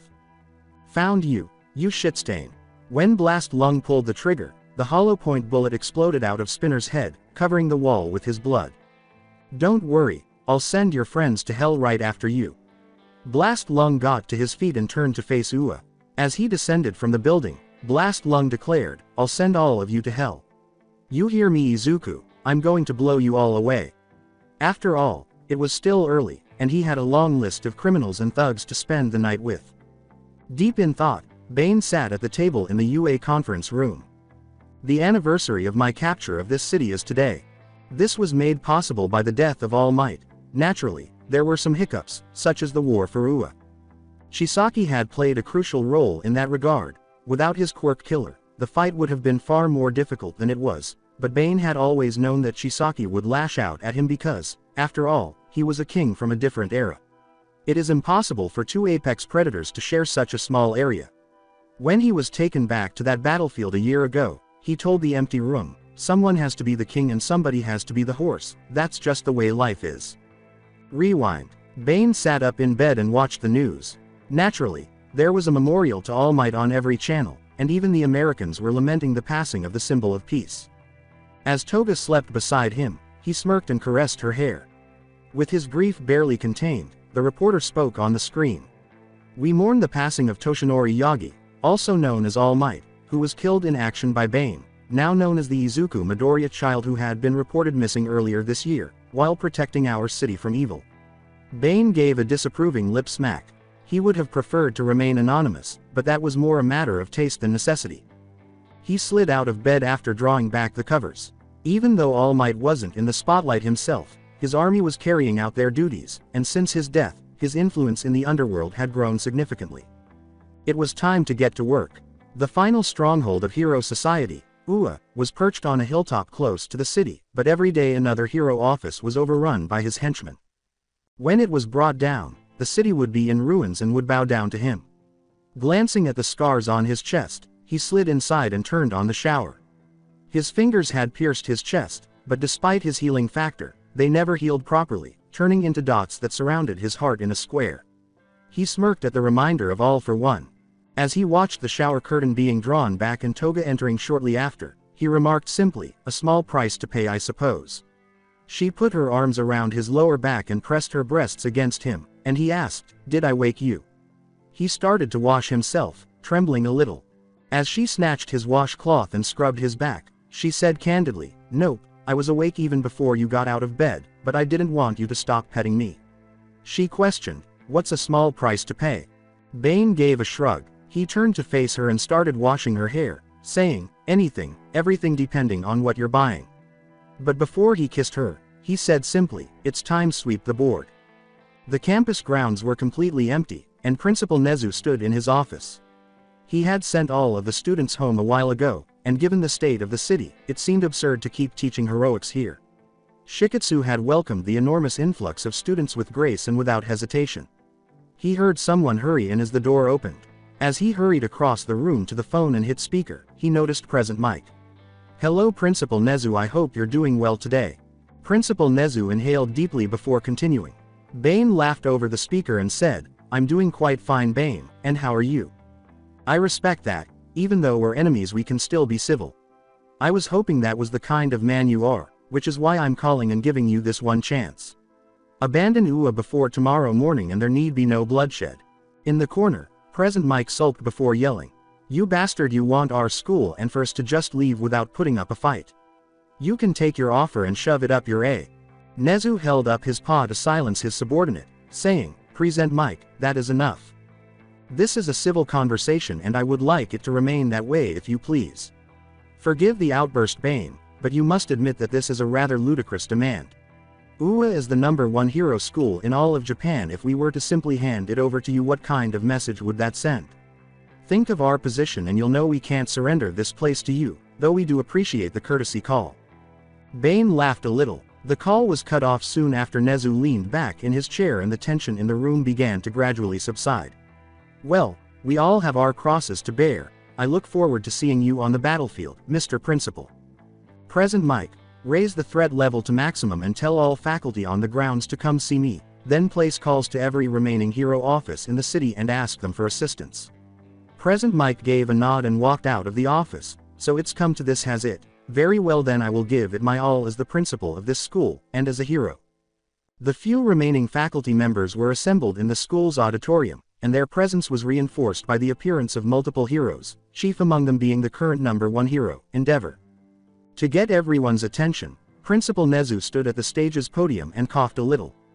"First off, to all the staff who've stayed this long, you have my eternal gratitude, and to the heroes who responded to our calls, thank you all for coming.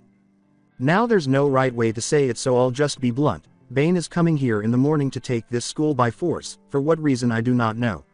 He gave me an out and I selfishly refused it, so for that I am sorry, but I won't relinquish this school to a murderer, nor will I force any of you to fight for it on my behalf. Any who want to leave feel free to do so, but I will be staying no matter what." Everyone stood up after a long period of silence. As the room erupted in applause, Midnight said, "Sir, I think I speak for everyone when I say that it would be an honor to fight alongside you." Nezu grinned at his colleagues and friends. "Thank you all." The next morning arrived quickly, and as the sun rose that day, Bane and his enforcers led a horde of villains as they marched down the street towards Ua. The suit that Bane was wearing was the same one that was destroyed during his battle with All Might and All for One. Toga in her blood-stained costume rode on his shoulder, while Muscular, wearing jeans and a topless prosthetic eye with a black and blue striped design, gleamed in the sunlight on his left. Beside him, Leech appeared even more thrilled. He wore black basketball shorts, white sneakers, and a green t-shirt. "Oh man, this is going to be sweet." Killer Croc, who was standing next to him, excitedly snapped his jaws together multiple times. They noticed a line of heroes standing in front of the school, with more standing atop the nearby wall. "This can be played. Watch. V equals HXQW1EQ0 IP4. Endeavor was first and foremost, his suit blazing as he looked down on Bane and his army. As Bane stopped walking, his army stretched out behind him, and he grinned behind his mask. He clicked the release button for his venom, which flooded his body and made him larger. "I just want you to know that I am grateful to you all for staying and defending your school. It wouldn't be nearly as devastating to the people of this city if they didn't see you all crushed before our might." Bane yelled as Endeavor chuckled. Endeavor shouted, "You cocky bastard, I will burn you all to ash," and sent a huge stream of flame in Bane's direction, but it was thwarted by a beam of pure energy. The two attacks collided and exploded between the two forces. Bane brushed the smoke away from him. Bane's forces surged forward like a huge tidal wave, breaking around Bane as he walked slowly forward. "Thank you, Asura, now take care of him." The six-armed Nomu leapt forward towards the flame hero, the two of them clashing in midair. Before sliding into a nearby manhole and using the sewer pipes to infiltrate UA's plumbing system and emerge through a shower drain in the girls' locker room, the amorphous Nomu squealed in agreement, saying, "Plasmus, infiltrate the school and kill anyone inside." Following his reformation, Plasmus emerged from the locker room and entered the hallway. Upon spotting the hero recovery girl, he unleashed his tentacles, taking the elderly woman by surprise and encircling her in his slimy grip while she futilely tried to break free. Bane gave the order, "Cinderblock, lead the charge. I want that door open by the time I get there." As the stone Nomu started to accelerate while being shot at by Snipe, he collided with a concrete wall that Smintos had built by reforming the concrete in front of the school to create a lengthy gorge in front of it. Before he was shot in the head and died, he yelled, "I will not let any villains enter this school." His quirk instantly stopped. Bane grinned and remarked, "Nice work, Deadshot. Make sure those bullets we got from Shisaki are worth every penny." On a rooftop more than 2 miles away, the Nomu with the guns for fingers was sniping heroes from a distance while armed with an arsenal of quirk killer bullets. Cinderblock, seeing that there was no more concrete in its path, slammed his fingers beneath the concrete wall in front of it, uprooting it from the ground before tipping it over the gorge that Smintos had made with it as a bridge. Then, at full speed, he crashed into UA's barrier. When Cinderblock heard Muscular, Jack, and Killer Croc approaching, it started repeatedly slamming its fists into the barrier, causing it to sustain a large dent but nothing else. When Muscular heard Leech yawn by his side, he walked up and cracked his knuckles, saying, "Never send a Nomu to do a man's job." Jack and Muscular both retreated and punched the doors open, and as the barrier collapsed, 2 objects shot out of the broken door. "Come on, Muscular, he's doing his best here, man. At least I assume it's a he, be an ugly chick otherwise." Jack laughed. Kamui Woods pulled Muscular into the UA courtyard, wrapped him in wooden restraints, and slammed him into the ground. Simultaneously, Jack was kneed in the face, knocking him backwards across the makeshift bridge into the throng of encroaching villains, and a binding cloth was wrapped around him. Eraserhead stood in the doorway before leaping aside as Present Mike let out a power scream that shattered the eardrums of every villain in the vicinity. Present Mike was about to yell again when 2 bullets collided close to his head, just missing the pro hero. He scowled as he looked up. Present Mike criticized, "What the hell, Snipe, friendly fire really?" as he ducked behind one of the last barriers that Smintos had put up. As he fired off another bullet to save Vlad King from another, Snipe was panting heavily. As he narrowly avoided another shot, Snipe growled, "What the hell is with that thing?" Exclamation mark quote. As he saw Smintos's lifeless body, Snipe fired another bullet, saving Midnight this time. "It must be 2 miles away at the very least, and yet it can target us precisely.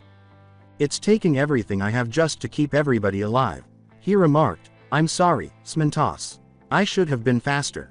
He was observing a bullet bounce off various objects going directly toward Hound Dog. Shit. Snipe released the shot, causing the Nomu's bullet to miss its target and strike Hound Dog's shoulder rather than his heart. The dog hero fell to one knee and then leapt back from the gang of bad guys he had been fighting. Dobby whispered to Snipe, "Nice work, hero. He then let loose a huge burst of flame directly in Snipe's face, knocking the hero off UA's wall and onto the ground below. As the heroes were gradually driven back and forced to hide farther inside UA's walls, Dobby leapt down into the courtyard to observe the mayhem. As Dobby saw the school's front door open, a sizable platoon of robots emerged and began firing at the bad guys. Dobby shook his head. It didn't matter because, of course, they were only using rubber bullets. As he approached the group of robots, he said, "They really should get serious." Bane grinned as he moved forward to stand in the courtyard of UA. For so long, this had been his dream. He knew it would be far more satisfying to enter these grounds as a conqueror than as a student and future hero. Feeling Toga shift on his shoulder and hurl a knife to cut through Midnight's whip, he turned. Before he raised his hand and had Aizawa's scarf wrap around it rather than his body, he asked, "The R-rated hero Midnight right?" He turned to face Aizawa and said, "And of course Eraserhead." Toga leapt from his shoulder to face Midnight. Bane ran towards Aizawa and reached out to him, saying, "I know you're not a talkative guy, so let's just get to it." The Erasure hero dodged to the side and used a palm strike against Bane's side before throwing out his scarf and wrapping it around Bane's neck in an attempt to drag the villain down into a kick, but Bane stopped the villain's kick by gripping Aizawa's leg. The villain grabbed Aizawa's other leg, lifted him above his head, and then slammed him to the ground on his back. Aizawa grunted in agony at the strong hold his leg was in, but he fought through it and twisted to catch Bane in the head with another kick. As Bane looked at the hero on the ground coughing up blood, he said, "You should have kept your distance. Aizawa, grappling is my specialty." Midnight cried out, "Shota," as she attempted to pass the Toga, but was thwarted by a throwing knife that was lodged an inch in front of her foot. "You've got a date with me, Midnight," Toga exclaimed joyfully as she slashed at her with her clawed gloves.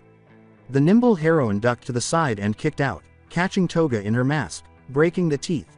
The plastic shards flew into Toga's face, causing her to scream in agony.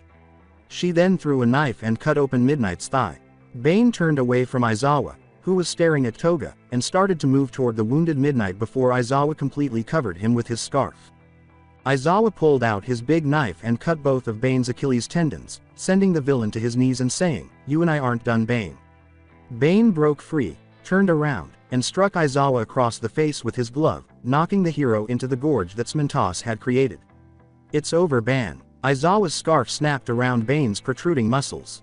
"No, Shota," Midnight exclaimed as she attempted to dash to the gorge, but she was stabbed in both legs, falling to the ground as Toga stood over her, the villain's face covered in her own blood, both hands gripping a knife. Toga repeatedly drove her knives into Midnight's body, declaring, "I'm going to cut you to pieces as slowly as possible." After checking on Toga, Bane turned back to face the front door of UA, which Dobby had set on fire while he destroyed the robotic guards. Bane took one last look around and saw that his war was, predictably, going his way.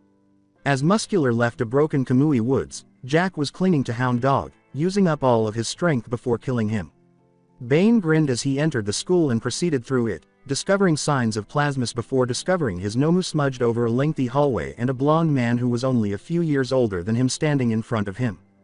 Bane remarked, "I can't say I recognize," as the man in front of him vanished and was struck in the right side of the face, sending him flying through a wall and into a classroom. Bane jumped to his feet, looked around, and saw that his opponent had vanished once more before he was uppercut off his feet and hit the ground. Looking up at the hero before him, he could taste blood in his mouth. Bane got to his feet and looked at the hero, trying to figure out what was happening. "My name is Lemillion and I am the inheritor of One for All. I will defeat you, Izuku Midoriya," Bane exclaimed. He was strong because he inherited One for All, but how did he move so fast? Could it be invisibility or teleportation? As Bane watched Lemillion fall to the ground, he pondered. Is it phasing? Before Bane could stop himself by dragging his hands along the floor, he felt a kick in his back propel him through 2 more classrooms. "I don't understand. All for One, teleportation, and phasing are his 3 peculiarities." Getting to his feet, Bane surveyed his surroundings for any indication of Lemillion. "Just believe that he can phase things out, but he must hit me and solidify himself at some point. All I can do is wait for that moment." Bane felt Lemillion appear behind him and thought about backing up slowly to the blackboard. Lemillion turned and slammed his fist into Bane's face, sending him crashing to the ground as the punch went through his head. Looking into Izuku's mask-covered eyes, Lemillion said, "It's over, Bane, you can't beat me." Bane snarled. He yelled, punching upward through Lemillion's chest as he let the attack phase through him. You think so, don't you? I refuse to believe that. I can beat anyone no matter who they are. No one is invincible. Lemillion pushed his fist forward as quickly and forcefully as he could. Bane kicked out one leg and slammed it into Lemillion's right thigh, knocking the hero off balance and sending him punching the ground next to Bane. This is my new technique in honor of all those who came before me.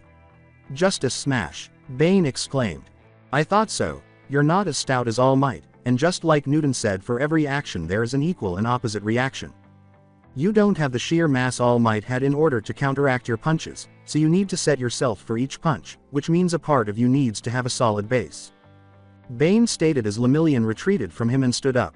As footsteps reverberated through the hallways, indicating that Bane's gang of villains had infiltrated the school, Bane stared at Lemillion and said, "It took a while, I'll admit that, but now I know your weakness. Of course I still have no idea what your quirks are aside from one for all and apparently the ability to phase through things, but I'm pretty sure this teleportation ability you have links into one or both of your other quirks. Well, Lemillion, seems like you're in check. My pieces have invaded your side of the board thoroughly, and though it looks like you've utterly destroyed Plasmus, I'd say we took a lot more pieces than you." Bane was staring at Mirio. "Of course you're free to continue fighting, I'll make sure no one interferes with us, but if you beat me I can't say what my men will do in retaliation. After all, it's not like you can kill me, can you? That's no how heroes work, is it? In order for you to win this you'd have arrest each and every one of us, and we both know the police aren't going to get involved in this if there are any left in the city. There's no happy ending here, Lemillion, but I will admit you beat me soundly in our fight before. Never have I been so overwhelmed. I suggest you take that small victory and leave." Asura crashed through the back wall, leaving a burned mess behind him, with several of his arms reduced to charred stumps, Bane remarked.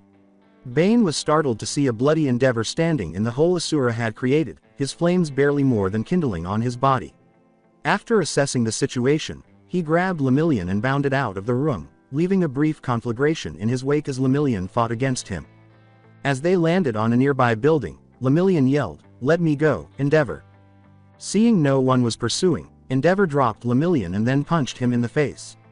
Staring at Lemillion, Endeavor yelled, "Stop acting like a brat, you little shit. It's over, we lost." As his flames sputtered out, Endeavor screamed, "Staying there would have been suicide." He fell to his knees. "I don't like saying this, but you are the better hero. I would have no problem dying in a place like that surrounded by charred corpses, but if we're to win this war you have to lead it as the #1 hero." Before the two heard footsteps and turned to see two women, one of whom Enji knew well, Endeavor said, getting to his feet and glancing at Lemillion. Lemillion glanced at the two women and winced at the scars on one of their mouths. "Ray?" he asked. "Excuse me, do you nay?" held Endeavor before Lemillion. Lemillion glanced between Endeavor and this Ray woman, and upon noticing that she resembled his junior Todoroki, he chose to comply with Endeavor's orders and filtered through the building. "Get out of here, kid, I have some things to discuss with my wife." As he approached his wife, Endeavor remarked, "We've been searching for you, Ray. Don't you think it's time to come home?" "Where's Shoto?" Ray asked, gazing up at her skin, which was releasing icy vapor, while her partner stood there grinning maniacally. Ray repeated, "I looked at home and no one was there. Where is Shoto Enji?" Endeavor arched an eyebrow at his wife, Ray, who was behaving strangely. She appeared more lucid, though he had not seen her since she had hurt Shoto. Reaching for Ray's hand, he yelled, "I moved them all out of the city, they're safe where they are.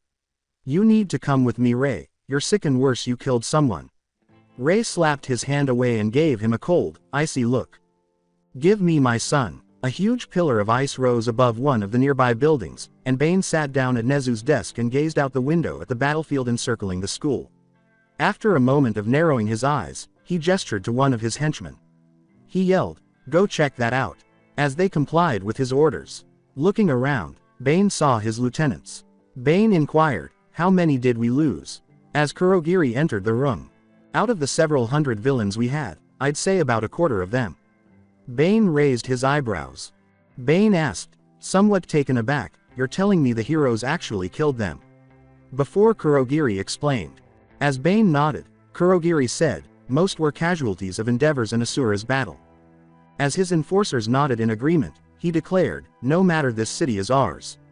It'll be a beacon to all villains in Japan. They'll flock here and pledge themselves to me. We'll have an endless army. Looking at Principal Nezu's kneeling form, Bane got to his feet. Kneeling in front of Nezu, Bane remarked, I'm not one for animal cruelty, so let's just get on with it. Nezu closed his eyes and said, very well then, I am ready. Bane suddenly reached forward and snapped Nezu's neck. Checkmate. Final flashback. Bane opened his eyes as his subordinates entered the conference room through the open door.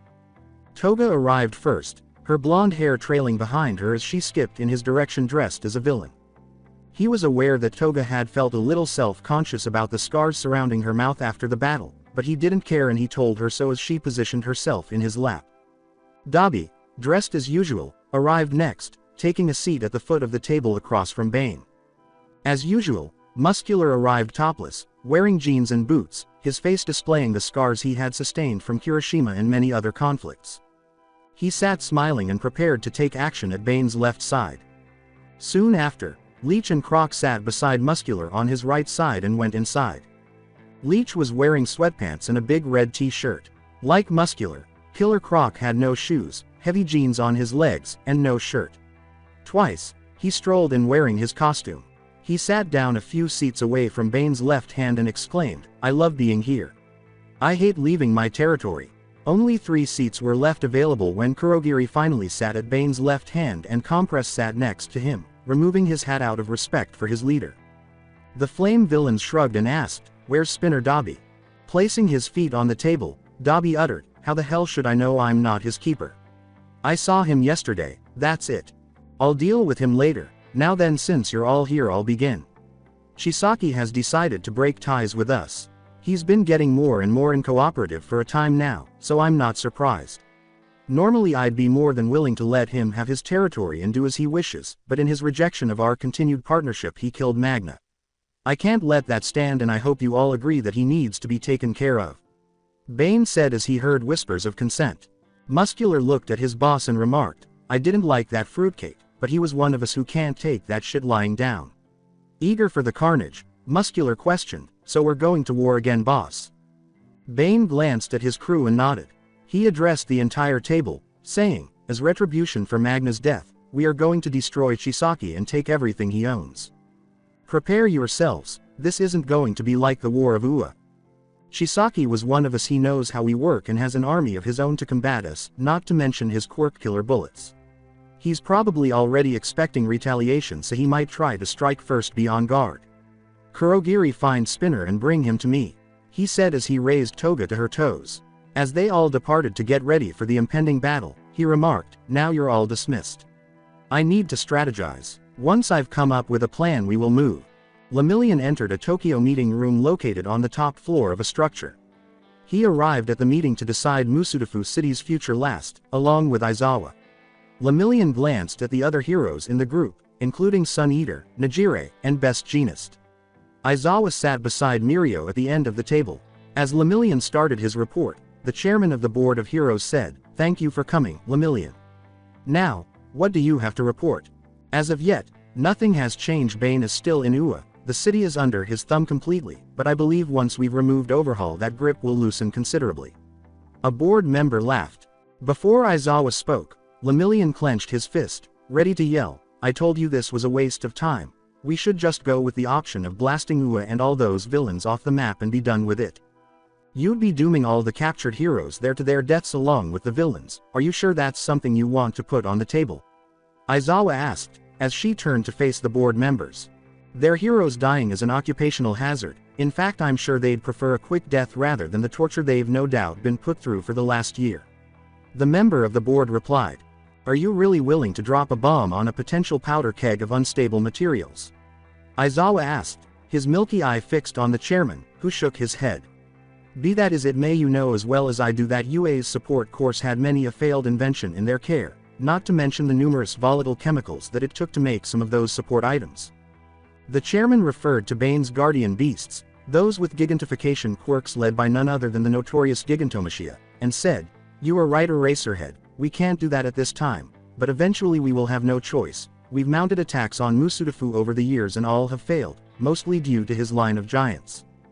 Before Lemillion rose, Everyone in the room bowed their heads in agreement with the statement, "Those beasts can't be conquered." MT. Lady gave her life to show us that. The chairman sighed briefly before nodding, saying, "Once more, Chairman, please give us one more chance. If we can take out Overhaul and cut off Bane's use of his quirk killer bullets, then I know we can push forward."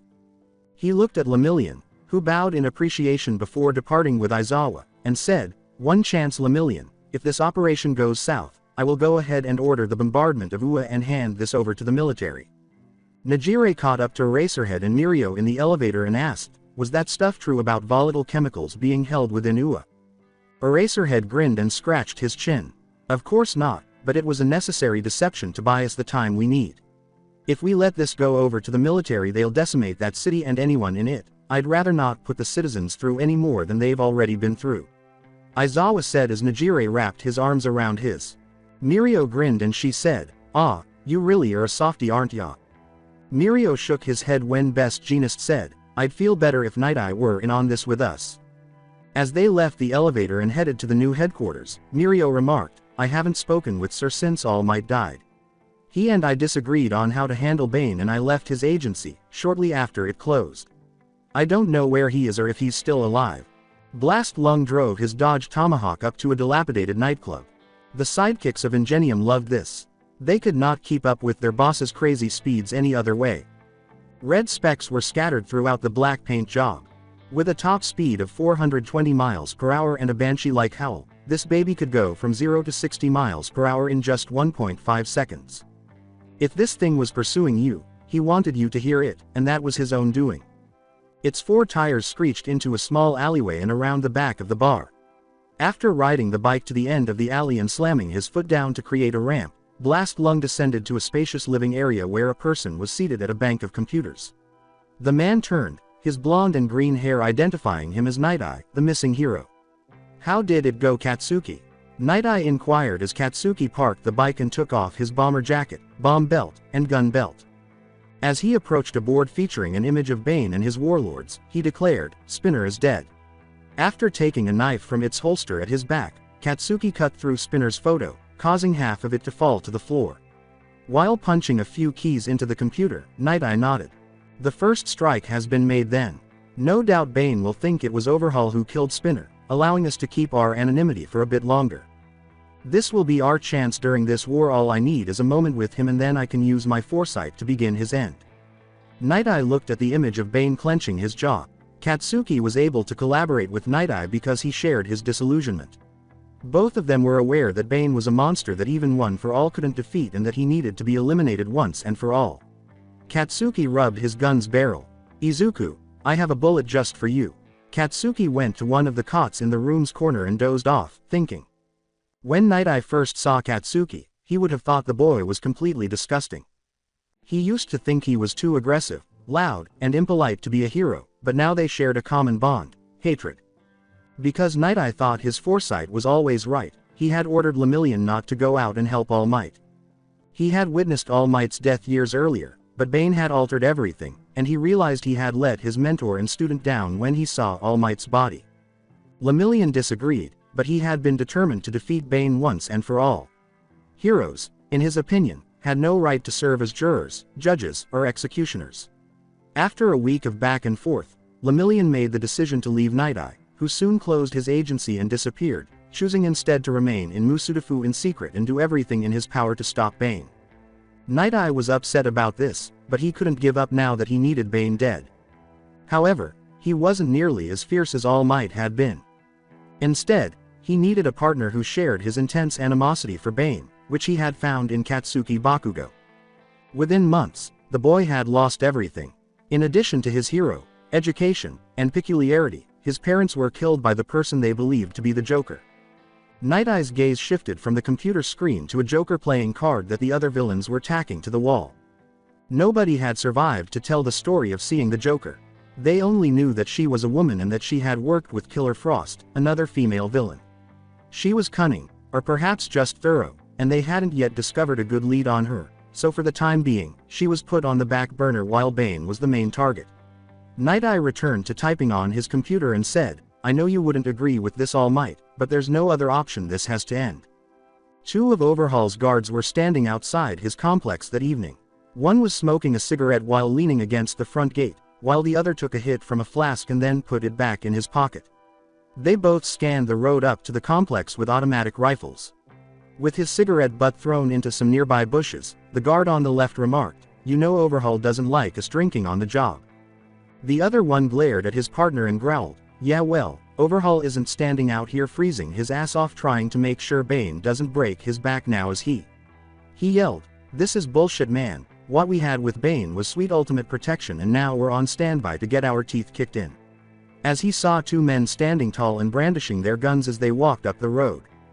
The person who had been smoking yelled, "Stop right there or we'll blow you away." As the group approached them, halting just short of the security lights before one of them moved forward into the light. They had a long hood on, but when they pulled it back, they showed a girl with bright green vines for hair. She stepped forward and opened her cloak to reveal her hair was twined around her body, effectively covering her in green except for her breasts and the juncture of her legs, which each had a bright red rose in place, automatically drawing attention to them. "Excuse us, I think we might be lost. We were called to give a performance for the hard-working men of Overhaul's group," she said inquiringly. The flask-wielding one swallowed and lowered his gun. The young girl cocked her hip and responded, "You probably need to search me, don't you?" She pointed to the dark corner close to the entrance and whispered, "I don't mind, but could you do it over there? I'm shy." Before the other one grabbed his hand, the smoker grabbed his radio and said, "I didn't hear anything about this, we should call it in." He licked his lips as he looked at the girl and then extended his hand to her. "Now, do you think Overhaul is the kind of guy to announce something like this? It's a surprise, you know he's rewarding us before Bane kills most of us. It's to raise morale, man, and come on, all we have to do is search them and send them in." As she moved away from the security light, he said, "Come on, I'll give you a nice little pat down."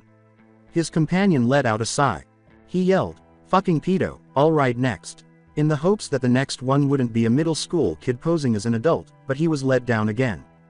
The next person to come forward was equally young as the first, with brown eyes and light brown hair. A burlap half mask with stitches in the shape of a jagged mouth covered the rest of her face. Her thin frame was exposed when she pulled back her cloak. It was covered by a patchwork orange and black shirt that ended just below her breasts. The jeans were ragged and had similar patches, and the right leg of her pants was missing, leaving it exposed to everyone, including what he could only refer to as moccasins. Just as he heard a grunt, he rolled his eyes and turned to face his stooped partner. He yelled, "Dude, seriously, you're fucking her right here," in disgust at his partner, who collapsed backwards, multiple roses protruding from his mouth. "What the?" The woman in front of him blew something into his face from her mouth just as he was ready to start shooting at the group. His gun changed into a snake and wrapped around his arm, sinking its fangs into him and pumping him full of venom as he coughed and waved it around in an attempt to get rid of the fumes surrounding him. He was about to scream when his eyes widened in fear as he saw the girl in front of him transform into a terrifying scarecrow with eyes that burned with fire and a mouth that emitted dark green fumes. As he collapsed in horror, his heart giving out from sheer panic, she reached out to him with her clawed hands and dragged them down his face, flaying his skin from the bone. The girl had only lightly touched his face, but because of her delusion, it appeared much more sinister. One of the other members came forward and gave a joyful clap. Her blood-red lips, which highlighted the scars, stretched her mouth into an unnaturally wide smile as she stepped into the artificial light, her chalk-white skin gleaming. The woman had a gnarled mess of bright green hair that hung down from her head. She finished off her outfit with a pair of black dress shoes and a purple pantsuit that accentuated her slender figure. The woman giggled softly as she knelt over the man who was eating roses. She laughed aloud and yelled, "I've heard of flowery speech, but this is ridiculous." As she rummaged through the men's pockets for the door key and let herself in, she kissed each girl on the forehead and said, "Nice work, girls. You make Mama Joker so proud of you." She bounded enthusiastically toward the complex's front door, saying, "Welcome on, the party can't start without us." She heard her partner in crime handle any opposition as she was doing so, instantly freezing them. As Joker approached the front door and opened it while shaking her head, Killer Frost approached the complex calmly, sending out ice blasts here and there to freeze any enemies she saw before they could sound an alarm. Her eyes and teeth seemed to glow in the darkness as she and her posse entered the Yakuza's base, splitting up to kill the gullible gangsters. They didn't even lock the door. Don't they know it's dangerous at night? she asked as she entered the dimly lit entryway. Killer Frost walked slowly down the hall after turning left, until he reached a kitchen where a number of men were eating. The men were drawn to her as she entered slowly, her body radiating cold, and then she put her hands on their necks, freezing their windpipes shut as they collapsed to the ground, suffocating. She slammed her foot on the floor, sending out spikes of ice, and the other three rushed her, impaling them to the wall, their blood dripping down the spikes as they died. With a chilly smile, she left the room and turned off the light. When Scarecrow opened the door to the sleeping quarters, she scanned the sleeping men with her dark brown eyes. She then exhaled a cloud into the room, turned on the light, and slammed the door, waking everyone inside, who immediately fell for her delusion. Before there were blows and gunfire, there were screams. Scarecrow left the door behind as the carnage inside went on. The man she had just kissed stood up, his gun bared, and Poison Ivy grinned at him. As the green-haired girl started to make her way to the meeting place with the Joker, the man left and started shooting at anyone he saw. "Go kill them and then shoot yourself," she said. Along with a few others, her slave descended a flight of stairs into an earthen tunnel and opened fire on anyone within range. Overhaul sat on a couch with one leg's ankle resting on the other's knee and one arm draped over his back. Airy, his golden goose, was seated on the couch to his right, while most of his men were gathered in front of him. As Overhaul spoke to his men, the little girl was curled up on herself, attempting to shrink as much as possible. "As you all know, we are at war with Bane. I made my declaration yesterday, but Bane has not made a move yet, which is as I expected. We're not dealing with some idiot villain or hero. Bane is a strategist. He won't attack until he's got everything planned out, but we hold the advantage. We know he's coming, and unlike us, he doesn't have our ammunition. We'll wait for him to come to us and then rip them to shreds." Overhaul's attention was immediately drawn to a small laugh in the crowd. One man, with his mouth covered and staring fearfully at Overhaul, caused the crowd to split. "Did I say something funny?" Overhaul asked, and as soon as the man opened his mouth, he burst out laughing, clutching his stomach and collapsing to his knees. After drawing a gun and shooting the man dead while observing his body fall forward, Overhaul's eyes widened. Then, another man began to laugh, and then more, until the entire room was giggling uncontrollably. Standing up, he yelled, "What is wrong with you?"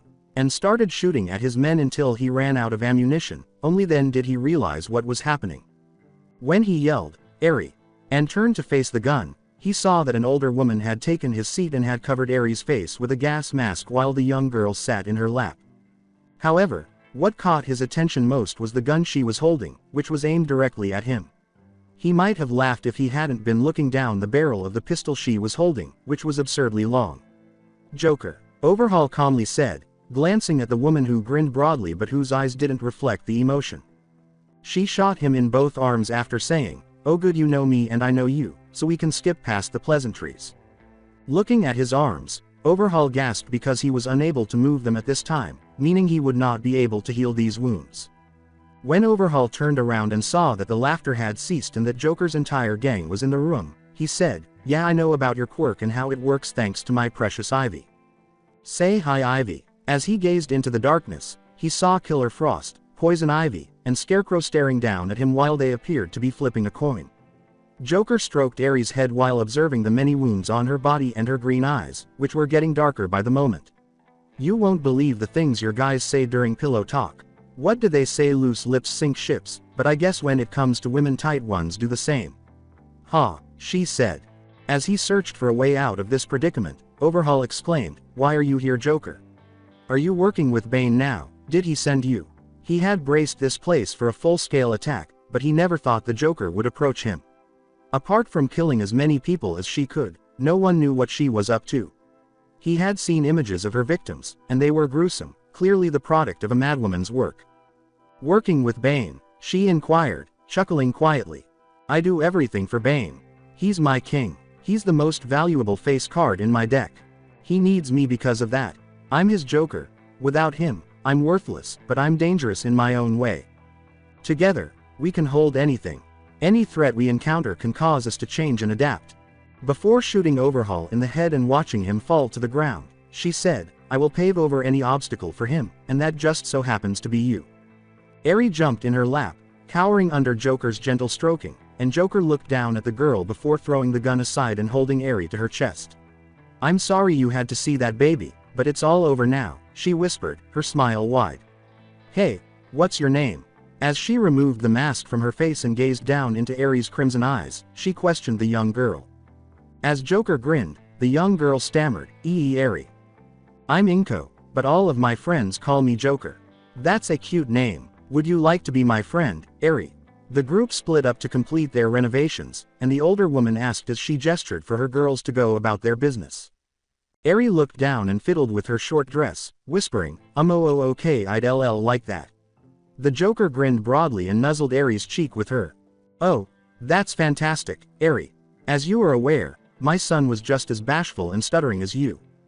When he was your age, he was the cutest little thing. By the way, I gave that to him. He will be here shortly, and I have a feeling he will really like you. Would you like to meet Eri, my son? Joker asked, her eyes bright with anticipation as she gazed at the young girl.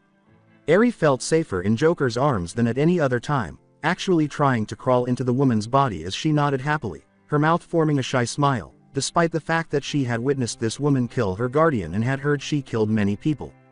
As she fell asleep, she whispered, yes, I'd like to meet him. She was lulled to sleep by the Joker's soft laughter and the vibrations in her chest. Lemillion stood outside Musudafu once more, marking their final opportunity to establish a presence in the city. Accompanying him were Eraserhead, Sun Eater, Najire, Present Mike, and Ms. Joke, as well as a number of lesser heroes.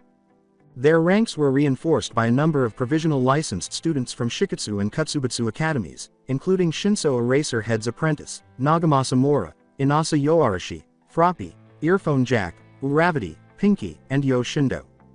Lemillion turned around and surveyed the assembled heroes, saying, this is the last chance we will have to save this city, everyone. We will lose this city if we don't destroy Overhaul. Our supervisors will declare this location a national security threat and remove it from the map. We can't let that happen. As golden lightning arced around his raised fist, he yelled, raising it. Thankfully, Chisaki was cautious and had chosen to set up shop as far away from Bane as possible. They came upon the wall that had been built around Musudafu, which was essentially a ring of destroyed buildings, but thanks to Pinky's acid, they'd been able to burn a tunnel through the building and into the city. The heroes, who had followed Lemillion for the past year, had made secret entrances into the city in order to get in and out without being detected. The former UA students paused to consider what had happened to their city while they were away, and they shook their heads in an attempt to contain their tears. Lemillion said, everyone get ready. The heroes divided into their teams, with Lemillion leading Eraserhead, Inasa, and Shinso. Najire led Sun Eater, Pinky, and Uravity, and Present Mike, Ms. Joke, Shindo, Earphone Jack, Froppy, and Nagamasa made up the final team. As the teams dispersed around the complex, Lemillion noticed that there were no outside guards. I don't see anyone. Eraser, do you think they may have moved their base? Lemillion clenched his fist and asked, if they had, they could have taken this base without having to fight anyone, which could be an unexpected windfall for them. Eraser shook his head and rubbed his unkempt chin. It might be, but we should still be cautious, he said. As the heroes started to move in on the building, each locating a point of entry, Eraserhead gave the order, all teams move in. As each team entered their respective hallways, lights came on, the doors closed behind the heroes, and the floor opened beneath them as a voice could be heard. Didn't your mothers teach you young people manners? You're supposed to knock when you enter someone's house. You're not the guests I had in mind, but I do like a little spontaneity, so let's have some fun, a female voice said, crackling over a PA system. Lemillion team. Fortunately, Inasa used his winds to keep them all in the air and fly them to more stable footing. Nice one, Inasa, Lemillion said as he stood up with Eraserhead and Shinso. Lemillion turned to punch out the door that had closed behind his team, but before he could do so, the floor fell out from under him. Wow, you have such a cool quirk. It really amazed me. Take this more seriously, though, because even I have no idea what will happen next. It's a complete tie. Ha ha ha ha ha. You don't understand that now, but you will. The PA system cut off again as a door at the end of the hall opened, revealing a two-toned room with one side painted a stark white and the other blood red. A man wearing a two-colored suit, matching the color of the room, stood in the center of the room, and as the four men entered, Aizawa, Shinso, and Inasa's eyes widened in recognition of the person in front of them, his mismatched eyes glaring at the four heroes with hatred. Todoroki. After sliding down a lengthy tunnel and falling through the trapdoor, Team Najire was dumped into what felt like a freezer. "Are you guys okay?" Najire asked as she rubbed her arms, her breath fogging in the air as she looked around and her heart nearly stopped. The room was filled with frozen corpses standing in various positions, but the one constant was the look of fear etched onto their faces. But the most striking of all the corpses was the one at the very back. It was captured in a massive ice pillar, but the person inside was all too familiar to the group of four. It was the flame hero Endeavor, frozen solid, and standing right underneath him was a pale woman with snow-white hair and dead gray eyes. "I know how you guys feel. When I saw ol' flame face there, it made me feel cold as well. Ha ha ha ha. Anyway, enjoy yourself, Snowflake." As Killer Frost advanced with her hands glowing with compressed cold and fired off her first volley of ice, the voice cackled. "Team Joke." As the door behind them closed with a loud hum coming from it, Present Mike remarked, "I think we should head back." Joke tried to get to one of the other teams. Nagamasa moved quickly, stretching his hair out to catch and hold everyone above the trap door before dropping them off through the door, apparently entering a large greenhouse. Joke said as she and the rest of her team moved slowly deeper into the indoor forest. "Sounds like they've electrified it, Mike. Besides, it's safe to say that Overhaul is no longer in control of this base. You're in the Joker's funhouse now, bingo baby girl. My girl has put a lot of effort into all of this, so I sincerely hope you stay and have fun. You wouldn't want to offend them, would you?" They could all hear the Joker's voice carrying a hint of danger.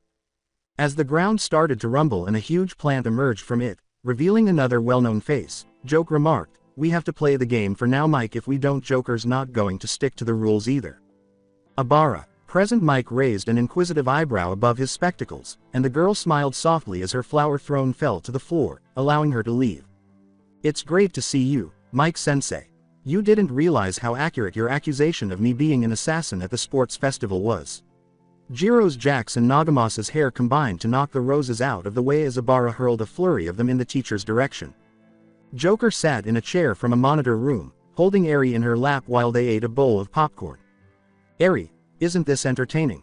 Joker asked as she heard a scoff. The young girl who was wearing her new dress, it was black and red with each of the 4 card suits prominently displayed, with 2 on her chest and the other 2 on her back to complete the ensemble. She wore red shoes with black bells at the toes.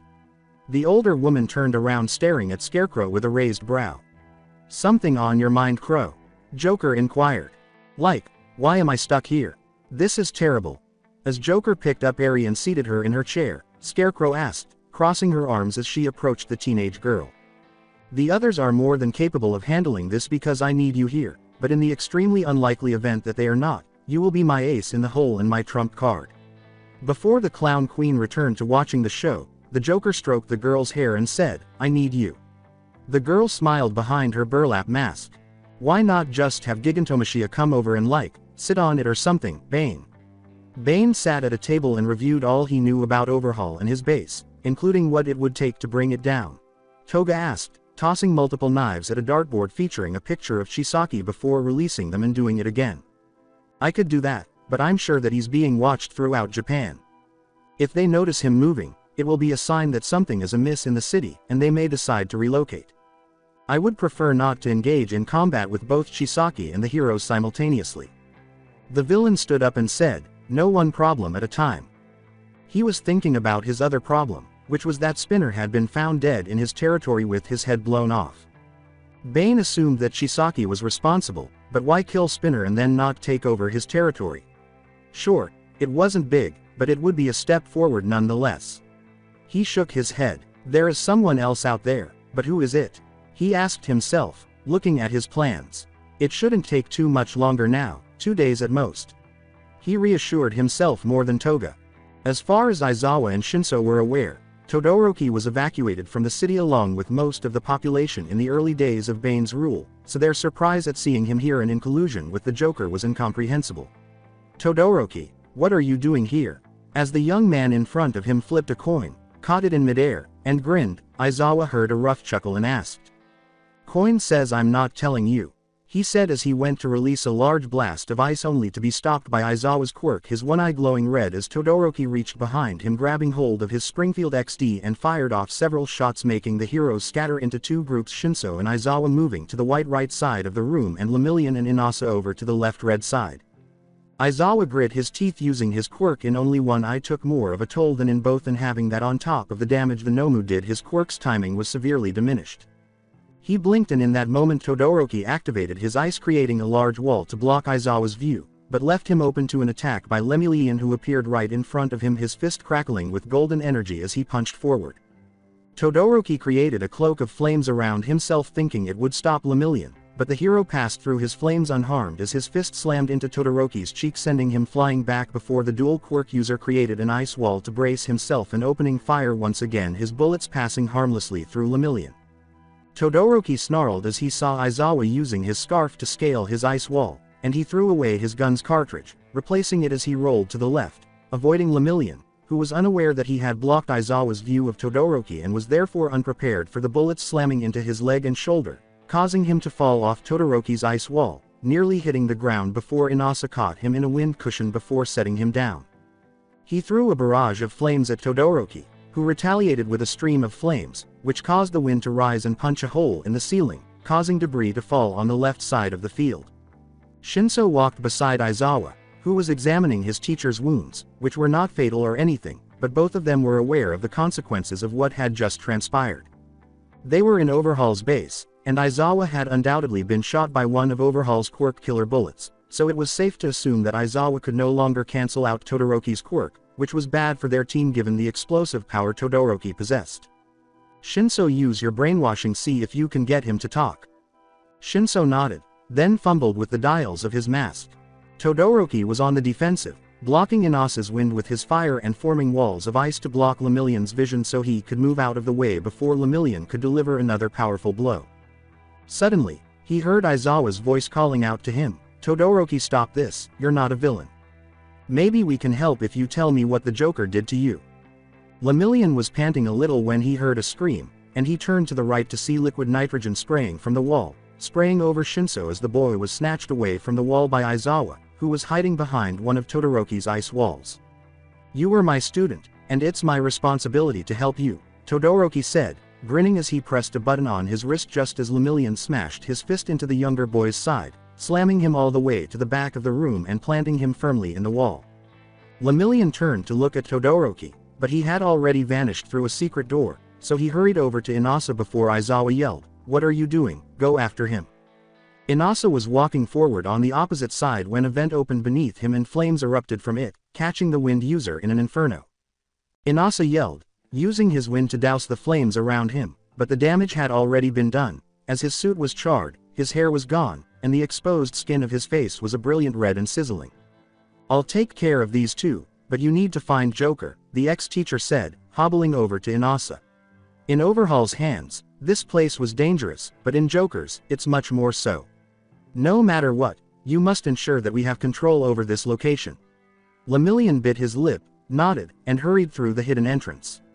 "I'm going to Eraserhead," he yelled as he walked away. Eraserhead kept limping over to Inasa's smoking form, who was fortunately still alive. He grabbed hold of the teenager, coughed a little, and dragged him to the ice wall. After he sat Inasa down and examined him, he laughed for no apparent reason. Before he continued to laugh, Aizawa said, "I must be in shock if I find this funny." His eyes widened as he turned to face the vent Inasa had collapsed on and noticed that it was still smoking. "That's not smoke, it's Joker gas." Aizawa suffocated, clutching his throat as his legs kicked back and forth until his entire frame fell still with the trademark smile stretched across his dead face. He shouted, still laughing more and more, feeling his face stretch into a large smile as he fell back against the ice wall laughing wildly. Najire flew into the air to avoid the blast of ice while Sunniator used tentacle fingers to pull himself out of the way. Pinky used her special move Acid Veil to block the ice attack, protecting her and Uravity from the frozen onslaught. Above Killer Frost, Najire rocketed down towards the ice villain, releasing her wave motion towards her as Sunniator in perfect unison transformed his hand into a large clam and went to slam it into Killer Frost's side only for the villain to place her hands on the ground. "Ice Geyser," she said softly as spikes of ice rose out of the ground, nearly impaling both heroes, causing Najire to release her wave motion, prematurely shattering the ice and spraying shards across the area, catching Sunniator in it before he used his clam hand to block the brunt of it. Killer Frost back-flipped away, creating an ice slide to glide around the two heroes, shooting blasts of cold at Sunniator and Najire, only to narrowly avoid a stream of acid by Pinky, but did not recover in time before gravity clothes lined her, knocking her off her slide and crashing into one of the frozen victims. As she slowly stood up, the four heroes regrouped to look at their enemy. "So this is Killer Frost," Najire said as they got a good look at the villain, who was dressed in a blue coat lined with white fur and blue and white striped leggings and white boots. Her white hair was cropped short around her neck, but her cold gray eyes were the most striking feature. If the room wasn't already freezing, her gaze would definitely chill them to the bone. Speaking of freezing, Sunniator saw the slight shivering of Uravity and Pinky. "Najire, you and the other two should leave," he said, stepping forward, his clam hand turning into a large crab claw. "What? We can't abandon you, Sunniator. We'll eliminate her collectively," Najire declared, dismissing the idea right away.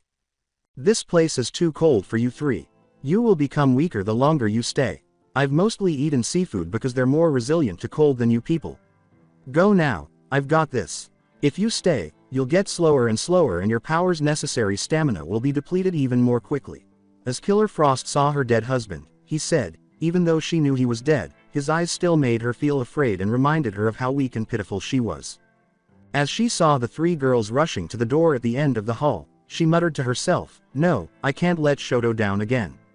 She screeched, sending a wall of ice towards the door, narrowly allowing the three to pass through before she sealed it off. Killer Frost grit her teeth and grabbed her head as she twisted back and forth, ranting and raving about her failure. "I'm not a failure, I'm not a failure.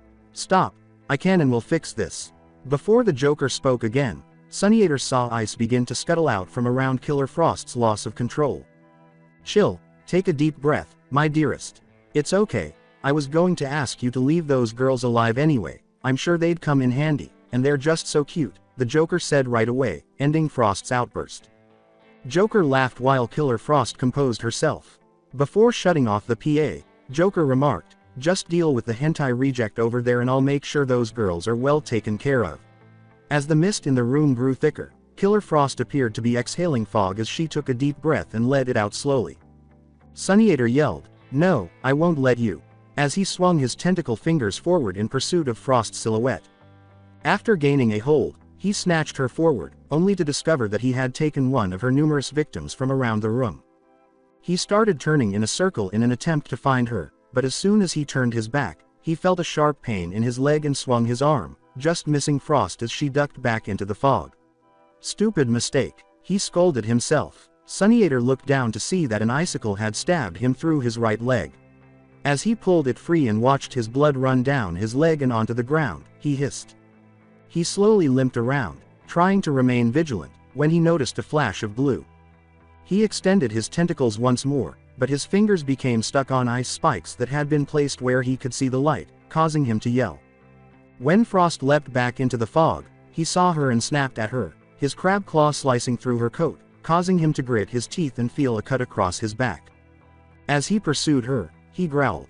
He was aware that pursuing her was a bad idea, but the way things were going, he would be sliced to pieces before he could get a good blow. Neither the cold nor the blood loss were helping him. He felt his arms being pierced as Killer Frost drove icicles through them, then placed her hands on his chest and started freezing him to the ground. He was beginning to become lethargic, his reflexes drastically declining as he slipped on a trail of ice that fell to his back.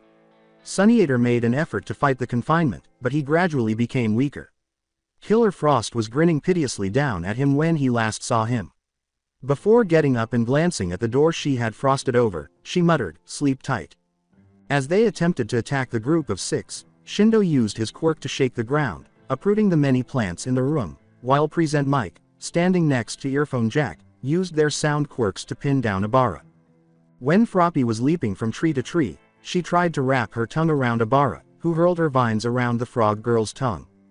The thorns dug deep into the tongue's delicate flesh and threw it wide, slamming her into Shindo and halting the fake earthquake. Taking Froppy's place, Nagamasa bound the plant user with multiple thick locks of hair. He brought her close to him by encircling her tightly. After shouting to his teammates, "I've captured her," he turned around and felt Abara kiss him. Before his mind went blank and all he could think about was pleasing Abara, he was initially shocked. Poison Ivy gave him a smile before continuing. As she stroked Nagamasa's thick hair, She said, "Put me down," and was instantly put back on her feet. When her new slave jumped to fulfill her orders, he stretched his hair out to ensnare his comrades, wrapping them tightly around Ms. Joke, Earphone Jack, and Shindo. "Good boy, now kill them." Present Mike's yelling brushed his hair aside, and Froppy was nowhere to be found. Shindo tried to get the older student to drop Nagamasa by holding his hair in his hands and sending vibrations through it, but the hair wasn't sturdy enough to take in any vibrations and cause any harm. As she was in midair, Froppy's tongue grabbed hold of Poison Ivy, spinning her around before body slamming her to the ground, causing a huge plume of dust to erupt around the grounded villain. Abara laughed as the three were gradually crushed under Nagamasa's hold before being swept to her legs. Present Mike shouted loudly at Nagamasa, causing him to drop his captives and fly backwards into a tree. When everyone's senses returned, they noticed Froppy on the ground, drenched in sweat, and her mouth gushing green liquid. Present Mike approached Nagamasa cautiously and discovered him in the same position as Ms. Joke hurried over to the young heroine. As she checked Froppy's pulse, Ms. Joke said, "They've been poisoned." Ms. Joke grabbed Froppy in her arms and turned to face her colleague, saying, "This isn't good, Mike, we need to get them help." She yelled, "Mike, what are you doing? We need to leave," and looked at Poison Ivy, who was still unconscious. Ms. Joke wanted to object, but Mike was correct. At least with Shindo, she would have a better chance of defending these two. "We can't all leave, Joke. You and Shindo take those two out of here. Me and Earphone Jack will continue forward. We're this city's last chance. We can't give up just yet." As Shindo tossed Nagamasa over his shoulder and they made their way back to the entrance, she said, "Okay, Shindo, let's go." Present Mike glanced at Jiro after observing Joke and Shindo enter the room. As the two of them passed the villain Froppy had risked everything to defeat and entered a new room, he said simply, "Let's go." As Joker sat in her chair, she began to pick at her scars once more, something she only did when she was upset. She glanced at Lemillion, the two sound users, and the three girls as they moved deeper into her fun house. She looked at the young girl in her lap, who nodded in agreement, and said, "They really are doing well, aren't they, Eri?" She asked, peering over the back of her chair as Scarecrow's eyes glowed with delight before backflipping out the door, "A little too well. Scarecrow, take care of the girls, but bring them back alive, understand?" As she glanced at the camera in Killer Frost's lair and saw that mother and son had reunited, she rubbed her chin and asked, "Now what to do about the pair of speakers?" "That'll be fun." After guiding Uravity and Pinky through a series of hallways, Najire led them into a room filled with mirrors from which several hallways branched off. Uravity remarked, feeling dizzy from the many mirrors reflecting the same image over and over again, "Oh man, looking at all these mirrors is making me sick." As the three women moved further into the room, Pinky said, "Yeah, the vertigo is real here." As the blue-haired woman glanced around and then shrugged, Pinky asked her elder, "Which way should we go, Najire?" Najire chose the center corridor and started down it, saying, "I suppose it doesn't really matter. It's not like we have a layout of this place, and even if we did, it'd be useless with all that Joker's done to it, so we might as well pick one at random and hope we can figure out a way out." Although the mirrors were confusing, Najire had discovered a way to navigate the Hall of Mirrors. The bad thing about that plan is that they were in enemy territory, so if she kept her eyes on the ground, they could be attacked at any time. However, keeping your eyes on the ground helped keep you grounded. Something caught her eye, and she said, "This totally sucks." Before it vanished, she saw a shadowy figure when she looked up. As she glanced at the floor in front of her and noticed a branching hall to their right, she said, "Hold on, girls." She then slid against the wall of mirrors and blasted a few of the mirrors close to the corner to prevent her opponent from seeing her approach. Najire didn't see anyone until it was too late, but she rounded the corner quickly with her wave force charged and ready. Najire's shot went off target, shattering multiple mirrors, after Scarecrow, who had been hanging from the ceiling, blew something in her face. As she vanished farther down the hallway, Scarecrow let out a wild laugh. She exclaimed, "That's like 30 years bad luck," as Najire came to a halt, coughing and wiping her eyes. She turned to face her two partners, her eyes widening in terror as she saw a huge pink demon with black eyes, fangs, and claws charging at her.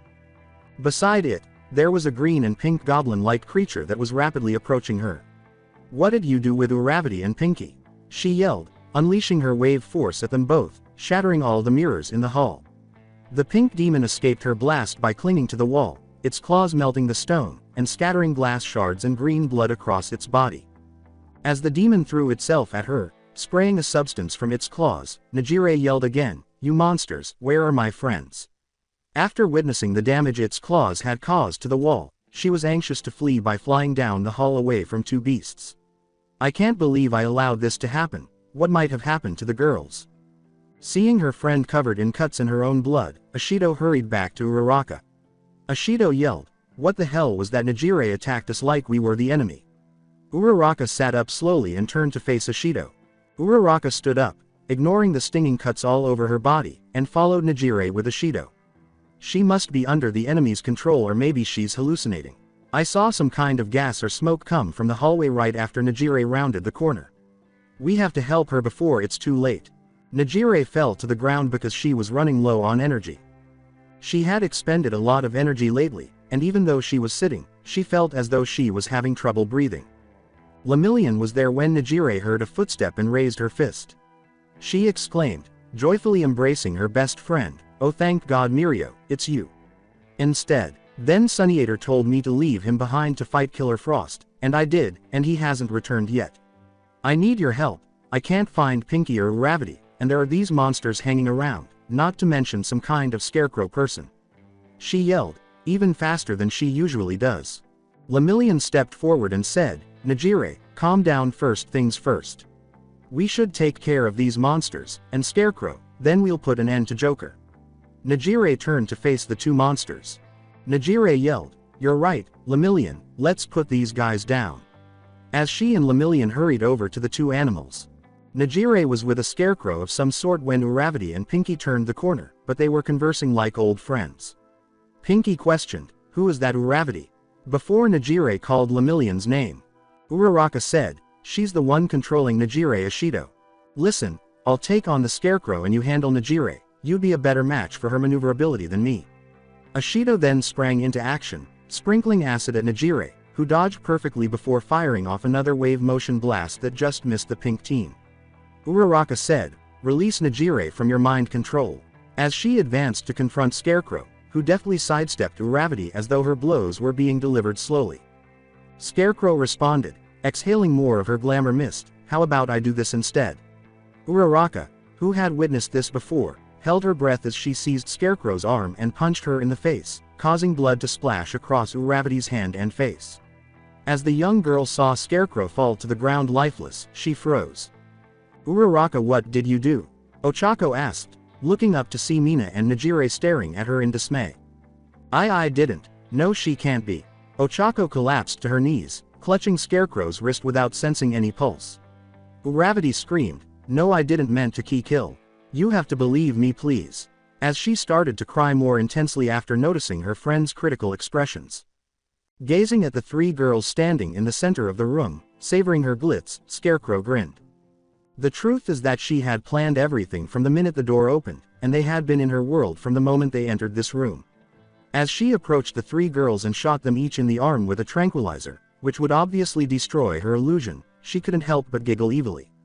However, it didn't matter because now she had their minds to do with as she pleased. "What a beautiful nightmare," she laughed and spun around. Present mic and earphone jack entered a room and instantly felt remorse. They stepped into what could only be described as the ruins of a slaughterhouse. Every surface was splattered with blood. As Jiro collapsed against a wall and vomited, Present Mike made it a point to only breathe through his mouth while she glanced from graphic detail to graphic detail. He swallowed as he passed the coffee table and couch, the only areas free of blood, and entered the hallway behind the couch. "Jiro, pull yourself together. You need to keep calm and just push past this." His voice shot down the hall into the group of mind-controlled men with guns there as soon as he heard the click guns and screamed, "No." Present Mike watched in disbelief as their ears burst with blood, but he didn't miss a beat and started shooting, hitting the pro with several bullets before he fled. Jiro yelled, "Present Mike," as she turned to face the blood-covered pro who was coughing. "Shit, they got me with those bullets. You have to run, Jiro. These guys didn't even hesitate after having their eardrums destroyed by my screams. The mind control is too strong. Abara didn't have this quirk in UA, so this must have been done by Joker. Look, get out of here. I'll hold them off while you go rendezvous with Joke," the professional said as he got up to hear the men's steps getting closer. Jiro tried to drag the older man along with her, but he shook her away. "Present Mike, I can't leave you here, you don't have your quirk and you're injured, we should both get out of here. Jiro said. He shouted, pushing her toward the door, and tackled the first guy around the corner, slugging him in the jaw before taking cover behind his body as his comrades opened fire without thinking twice about riddling their friend with bullets. No Jiro, I retreated once already in my life. At the Battle of Ua I got me and Eraserhead out of there along with a few others, but not as many as I should have. I swore that day that I wouldn't retreat again. Now go, he exclaimed. He turned to see Jiro's vanishing figure and the door open. As they started shooting at him, he rushed into the group and yelled, "Go kid!" Lemillion broke through a huge steel door and entered a tiny room with screens covering the back wall and the Joker sitting in front of them. She greeted him as though they were longtime friends while sitting there grinning broadly. Joker stood up and said, "Well, look who dropped in, Harley." Eri was placed beside her, and the two were holding hands while they gazed at Lemillion. "It's so nice to meet you, Lemillion. I've heard so much about you. The new symbol of peace, and at such a young age your mother must be so proud." Lemillion looked at the young girl by her side, who was probably a hostage taken just in case, and yelled, "Shut up, Joker. You're a monster even more than Bane. I can at least understand his motivations no matter how cruel or brutal they seem. He has a purpose, but you. I can't understand your madness, you're sick." With her long green hair casting shadows over her eyes, the Joker replied, "Twisted." "Excuse me?" Lemillion asked, attempting to come up with a solution. It would be easy to separate the two if he had Inasa with him, he thought. The Joker laughed as she pressed a button, causing the screens behind her to shift, displaying the different states of his allies. "I'm not sick, I'm twisted. Sick makes it sound like there's a cure. Ha ha ha ha." The sight of Aizawa's smiling corpse, Sunniator's frozen form, Najire, Uravity, and Pinky's glassy, scared expressions, and then present Mike's bullet-riddled corpse left Lemillion speechless. "Don't worry, I'll have the Wind Boy taken care of, but the other one, he seems interesting. I don't know what it is about him, but he interests me. The other 5 got away, but that was all part of the plan. I needed some of you to get away, to tell the tale," she said as golden energy began to crackle around Lemillion. Lemillion yelled, "You monster!" And, for the first time in a long time, he didn't have a smile on his face as he vanished through the floor, slipping between the Joker's feet and severing the woman's upper as he seized Eri. The Joker took off and landed nearby in a heap on the ground. Lemillion's gaze lowered to the girl he was holding. "You're safe now, I'll get you, oh you." Eri screamed, "No, Joker," as she struggled to free herself from Lemillion's hold. She turned to face him, her horn growing several inches before Lemillion felt a pull run through his entire body. Her red eyes were burning with rage. He simply vanished before he could even inquire as to what was going on. Eri ran to Joker after glancing at the location where Lemillion had been. Even though the elderly woman was on her back, with blood streaming from her mouth and some of her teeth missing, she continued to laugh. Eri tried to pull her into a sitting position, but her limited strength was insufficient. Joker, are you okay?" she exclaimed. The Joker sat up and saw that a certain hero was missing. "Don't worry, Eri, it only hurts when I laugh. He. Ow," he exclaimed. As she got up and straightened her suit before heading to meet with her team, Joker spit out a few teeth and said, "Well, that was rude. First he comes here unannounced with all his friends and then he's gone, leaving us to clean up the mess." Ha ha ha ha. Harley was now happily skipping next to her as she held her hand. Today was the day they held Overhaul accountable for Magna's demise, and Bane walked with his army at his back. Behind them, the crimson sunset soaked everyone in its blood-red light. He entered the path that led to Overhaul's house. Standing to Bane's left, Dobby questioned, "Should we not do this with more stealth, Bane?" Bane gave a headshake. Bane saw 5 figures running down the path towards them and said, "I want him to see us coming. I want him to know the wrath he's brought down on himself and see there's nowhere to go." The figure was immediately the target of several dozen guns. As the group came to a halt a few yards ahead of them, Bane said, "Hold." Beneath his mask, Bane smiled. Bane calmly asked, "Ms. Joke, what are you doing here?" As the woman with Froppy on her back trembled in front of Bane and an army of villains. When Toga stepped forward to examine the unconscious heroine, he asked, "Is that Sue? What happened to her?" Joke threw Froppy to the young woman who leapt off the climbing path and slid down the incline into the city, followed by Shindo. "Don't come any closer, Shindo. Jiro, get out of here and take Froppy with you," Joke yelled. As he looked at the young boy and his 2 countrymen, Leech exclaimed, "Aw shit, should we go hunting, boss?" As Joke started to turn blue and all of the gunmen started laughing uncontrollably, Bane replied, "No, we're not here for kids." Then he moved forward, standing head and shoulders above the heroine, who was looking into his mask and seeing her terrified face reflected in his lenses. Bane questioned, "Is this all you can do?" She spun on her heel and kicked Bane's arm, not even moving the giant, shouting, "I'm a hero, so do whatever you want to me, but don't you dare hurt those kids." Dobby yelled as Bane grabbed her leg and was ready to crush it. "She's worthy," he exclaimed as he moved forward and turned to face Ms. Joke. Bane sighed and threw Joke off the side of the road, saying, "I deem her a true hero." Bane asked the ranks if they agreed as he started to approach Overhaul's hiding place. "Very well, Dobby. No one is to go after Ms. Joke or her charges. Is that understood?" Muscular chuckled and asked, "Do you think the heroes came to take out Overhaul and got the shit beat out of them?" As he and his warlords entered the courtyard and noticed the strangest group of people in front of them, Bane remarked, "That'd be my guess. No doubt the heroes came here to take out Overhaul and his special ammo, but it looks like they failed." The majority were females, ranging from a young man with two-toned hair and a big scar over his left eye to a girl who looked like a scarecrow. As Bane heard the different movements of his people, he prepared to fight and asked, "Who are you? Do you work for Chisaki?" A woman with gray eyes and white hair crossed the line.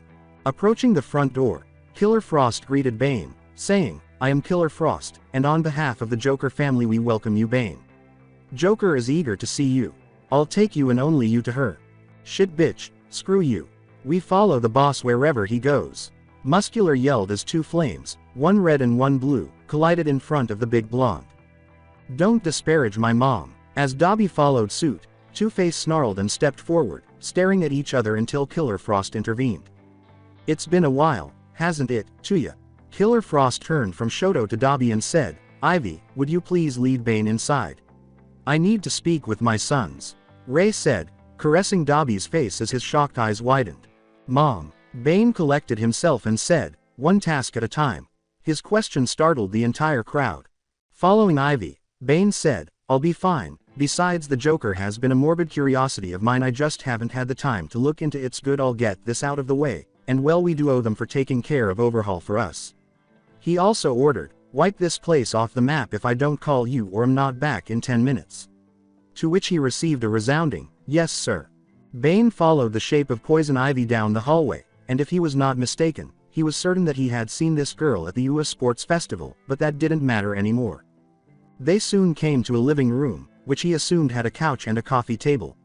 He looked around and saw the bloodstains on the walls, which were hastily cleaned, but what really caught his eye was Joker. He thought she looked familiar, but the scarring confused him until he remembered seeing old photos of his mother and how skinny she used to be. He gritted his teeth as he stared into the eyes of none other than Inko Midoriya. "You can go, Ivy. If Bane is to be here with no backup, neither will I." Joker grinned as she turned to face Ivy. Ivy gave Bane a quick glance before leaving, closing the door behind her. As the door clicked shut, Joker leapt from the couch with crazy speed and landed on Bane's chest, squeezing him. Bane instinctively reached to crush her head before a cry erupted. "Izuku, you. Bane stopped, his fingers just brushing her hair before he stopped. Joker rubbed her face back and forth against his chest armor, smearing it with white face paint before looking up at him with tears in her eyes. "My baby boy, you've been sorely missed." "I really looked." Before his hand closed on hers, she reached for his helmet and said, "Let me see your face." As Inko kept sobbing, Bane peered out from his mask at her and said, "Please, just once, I need to know." She said, jerking against his grip before he pushed her off him and reached for his helmet and disengaged the magnetic locks and pulled it off. Inko's eyes widened as she looked into the face of her son and grabbed hold of his head, kissing him all over. Izuku's hair had started to grow longer, he'd need to cut it again, and she noticed the look in his eyes, so deep and full of intelligence. "I knew it. I knew you weren't dead, despite what everyone else said, and I'm so proud of you after seeing you on TV." Bane was stunned before he withdrew when she yelled and embraced him to her chest. "How did you fare?" Tracing the scars on her face, he inquired, "Who did this?" Even though he had stopped being Izuku, he couldn't ignore his mother's suffering, so he asked in a furious tone. "It doesn't matter. I took care of it, and I'll take care of you now. I'll do anything you ask me to. I've learned that you can be any Izuku hero or villain you want to be, and I'll be there to make it happen. I'm the Joker, and my goal is to make you smile." Hee hee. As she felt a presence behind her, Inko turned to face her son and said, "Oh, and this is Harley, and she's so happy to meet you." Joker put Eri between them and said, "I've been telling her everything about you." The young girl hugged Bane's leg after looking up into his eyes. Eri hugged his leg tightly and said, "It's nice to meet you, big brother Izuku." Izuku put his big hand on the girl's head and engulfed it in his palm. "What comes next, Izuku?" Bane grinned as the Joker spoke, her eyes glimmering with delight. "Everything." Epilogue. "We need to end this send in the JSDF and wipe them out. This is no longer something we can handle delicately." Kunakita, the Hero Association chairman, was in another meeting with the board. They had been going around and around for the past few days since Ms. Joke returned severely injured and told them the mission was a failure. In addition to those damned monsters at the gates, the villains have the entire city at their disposal. The kind of firepower we need to eradicate that infestation would be impossible to surreptitiously enter. It would be better for us to blow them up. The room fell silent in astonishment at the hero's appearance after being pronounced dead, and then the office door opened and a battered Eraserhead appeared. Eraserhead. As he approached Kunakita, who reached for a gun beneath his chair, Aizawa threw knives into each board member's neck and watched them bleed out. Then, he slid across the table, kicked Kunakita in the chest, knocked the gun out of his hand, and put a knife to his throat. Aizawa's face started to melt as he reached into his pocket, took out a phone, and dialed a number as Toga Himiko's hero suit form appeared. "Let's stop there. I'm not here to kill you, I'm just the messenger." "Ooh, it's ringing," she said, turning the screen to face the Kunakita, who turned pale as Bane's face appeared. Toga sulked behind the phone and said, "Hello Chairman, it's good to speak with you. I hope Toga wasn't too rough on you." "That's cruel, Bane." As she released Kunakita, she pouted and said, "We have your daughter, Chairman, so don't do anything foolish." Kunakita gritted his teeth. "With someone like Toga on our side, it's really easy to kidnap them because people are so trusting of heroes." "You're playing a bluff," he yelled angrily. "In any case, Chairman, I'm here to inform you that I have received your declaration of war. Are you truly prepared to take that risk? I will march my army of villains across all of Japan and break you all over my knee because you sent your heroes into my kingdom to kill one of my allies. When it's all over, you'll realize that you were at fault." Kunakita snarled, "You jerk. You accuse me of being to blame and discuss starting a war against this country. Before you leave your so-called kingdom, I'll have the JSDF bomb you." "Go ahead," Bane said, laughing and nodding, "that's probably your best option. However, if you do, be aware that your daughter and all of the innocent people here will perish, and even if you do, I'll be safely gone by then, so you'll have killed them all for nothing. It won't stop me, so do whatever you want." As the call came to an end and Toga leapt from the table, Bane yelled, "Yes, I'm leaving right now. Bane will throw your daughter out into the streets nude if you try anything, and you can only imagine the consequences. Anyway, goodbye." The chairman was left to sit and wait for the impending horrors as Toga saunteringly left the room. So this was the end of the series. I hope you enjoyed it. To watch more series like this, subscribe to my channel. Till then, bye bye.